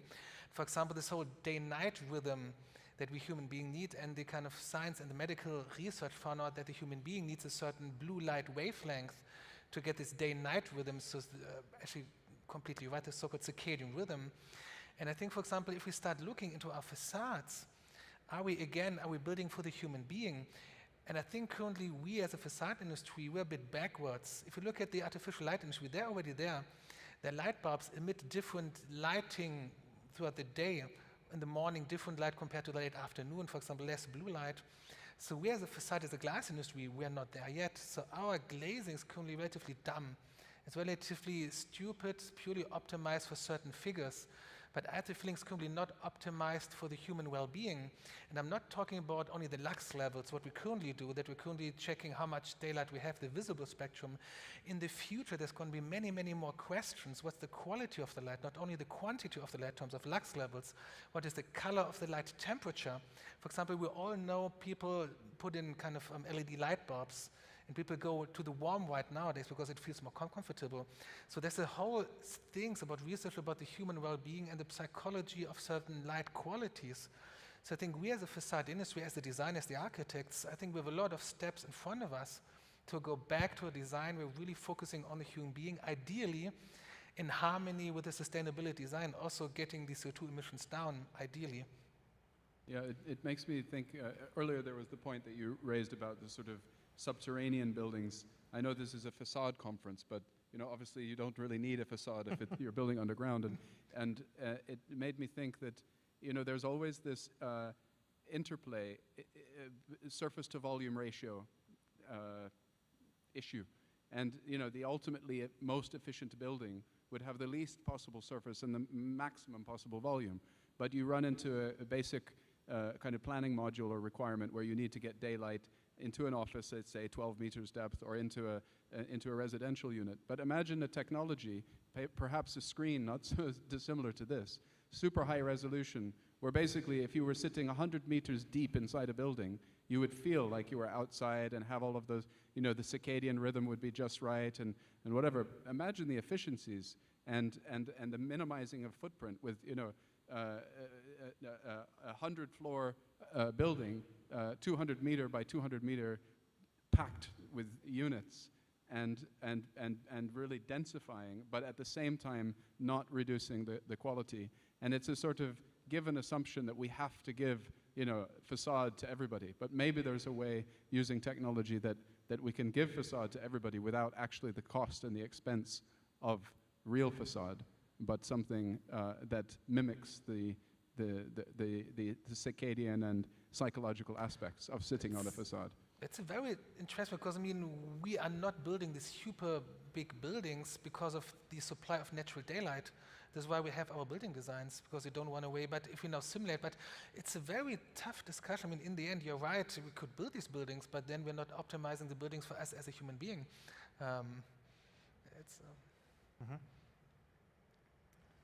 Any other points from anybody else, just as we wrap on to perhaps one final question? Nope. So the only final point to put out there to the panel was perhaps in terms of innovation. One of the titles really from the event today was actually I suppose not just sustainability, but smart future trends. Are there any particular smart future trends that you think, or any particular levels of digital technologies or innovation? We've heard about all sorts of things today, from parametrics to IoT and data. Are there any particular elements from there that are really going to help, I suppose, drive change? Ben? Yeah, I'm sure it was probably even discussed at the conference, but facades are dealing with a dynamic environment, and therefore it really makes sense for facades to be dynamic in their response, because the idea of one size fits all, obviously even the different elevation of a building needs a different response, but of course, with weather patterns, the movement of the sun, the movement of the seasons, a facade needs to respond. So I think, again, it's not absolutely cutting-edge technology, but some of these products like the Sage glass and others that are able to take a solid-state panel, a facade panel, and actually respond dynamically, I think is really interesting. And the ability that the facade can respond at the sort of micro level, as opposed to saying, okay, well, we'll just set the sort of acoustic value here because it's close to the road, or up on this facade because it's facing northeast. But actually, we know that the guy who works in this office tends to like his temperature like this, so we'll bring the shading, right down 1 hour before he enters, but just around the corner on the other floor plate, that's where they have big group meetings and the space heats up, so the building would dynamically adjust its facade response, hopefully in some kind of solid state way, because I think the earlier point about all the tech, if there's too much tech and the thing breaks after 5 years, it's like not ideal. But if it's a solid state responsive system, then I think we're onto something really special and worthwhile. I think that we need to look at technology coming full circle from the design process a little bit more. Some of the images that April showed in her presentation, using different, obviously parametric design techniques only get you so far. One of the things that we've tried to do, and it's sort of, not directly, but sort of an outcome of COVID and travel restrictions and everything, is to then take those models that we're building anyway, because now there are contract requirements to deliver a LOD 300 or 400 model as part of the services, and then use those as part of the installation, and using augmented reality to actually confirm that installations are in accordance with the design. So it comes in really handy with obviously complex geometries and tricky installations, but we don't necessarily have to fly people around the world to check those installations. And we do that ourselves. And we use our site team, put on the goggles, walk around on something very carefully, and check that, that overlay of that digital model matches the installation. And I think we need to push that a little bit more in the industry. I mean, we're doing a lot of work. There's a lot of effort that goes into the digital design that we produce in buildings, especially in facades, to tune them acutely to the environment that they're responding to. We need to make sure that they also get built exactly the way that they're intended so we can get the performance out of them. Brilliant. I think perhaps just one final point then from Matthew. I was just going to say that, also with special buildings giving us the opportunity to test new technologies. So, we're working together on a building up in Abu Dhabi, which is net zero, where we've taken and created the infrastructure for today's technology, which is, we've got our monocrystalline PVs that give us our net zero, but it also gives us a portion of a test bed where, as future technologies develop, we can test them in real time on the buildings rather than, in the studio. And I think that real life testing and getting feedback on the building and providing opportunities, is a great way to promote innovation. Absolutely. Just to add on following what has been said on technology, I think I'm sure, Benjamin, you would know better than me, but there's the Edge Amsterdam building, which is up to a few years ago was one of the best highest BREEAM building around. And it does exactly what I think, Ben, I know you've been a bit trying to be radical there, but it actually does. You actually choose where in the building you sit, because that's both the light is of a certain level, so is the temperature. And the building is the glass, but the north-facing glass is so smart that can convert any energy sort of gained or heat gained into the energy that building needs, the consumption of its own building, and that's why it is a sort of a zero consumer building. If you again, if you know it, you would be able to describe better than me. But they employ the highest and the best technology.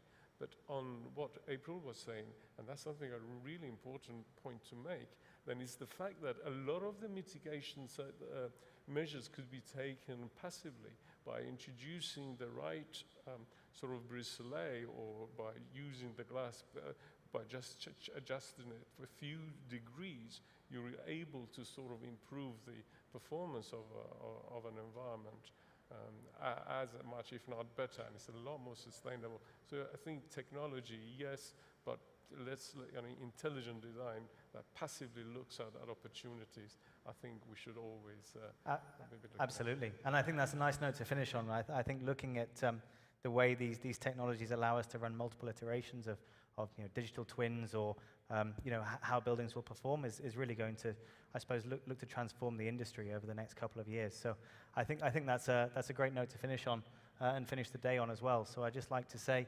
a huge thank you to our panelists. If you could all please do a huge round of applause, please. Thank you very much.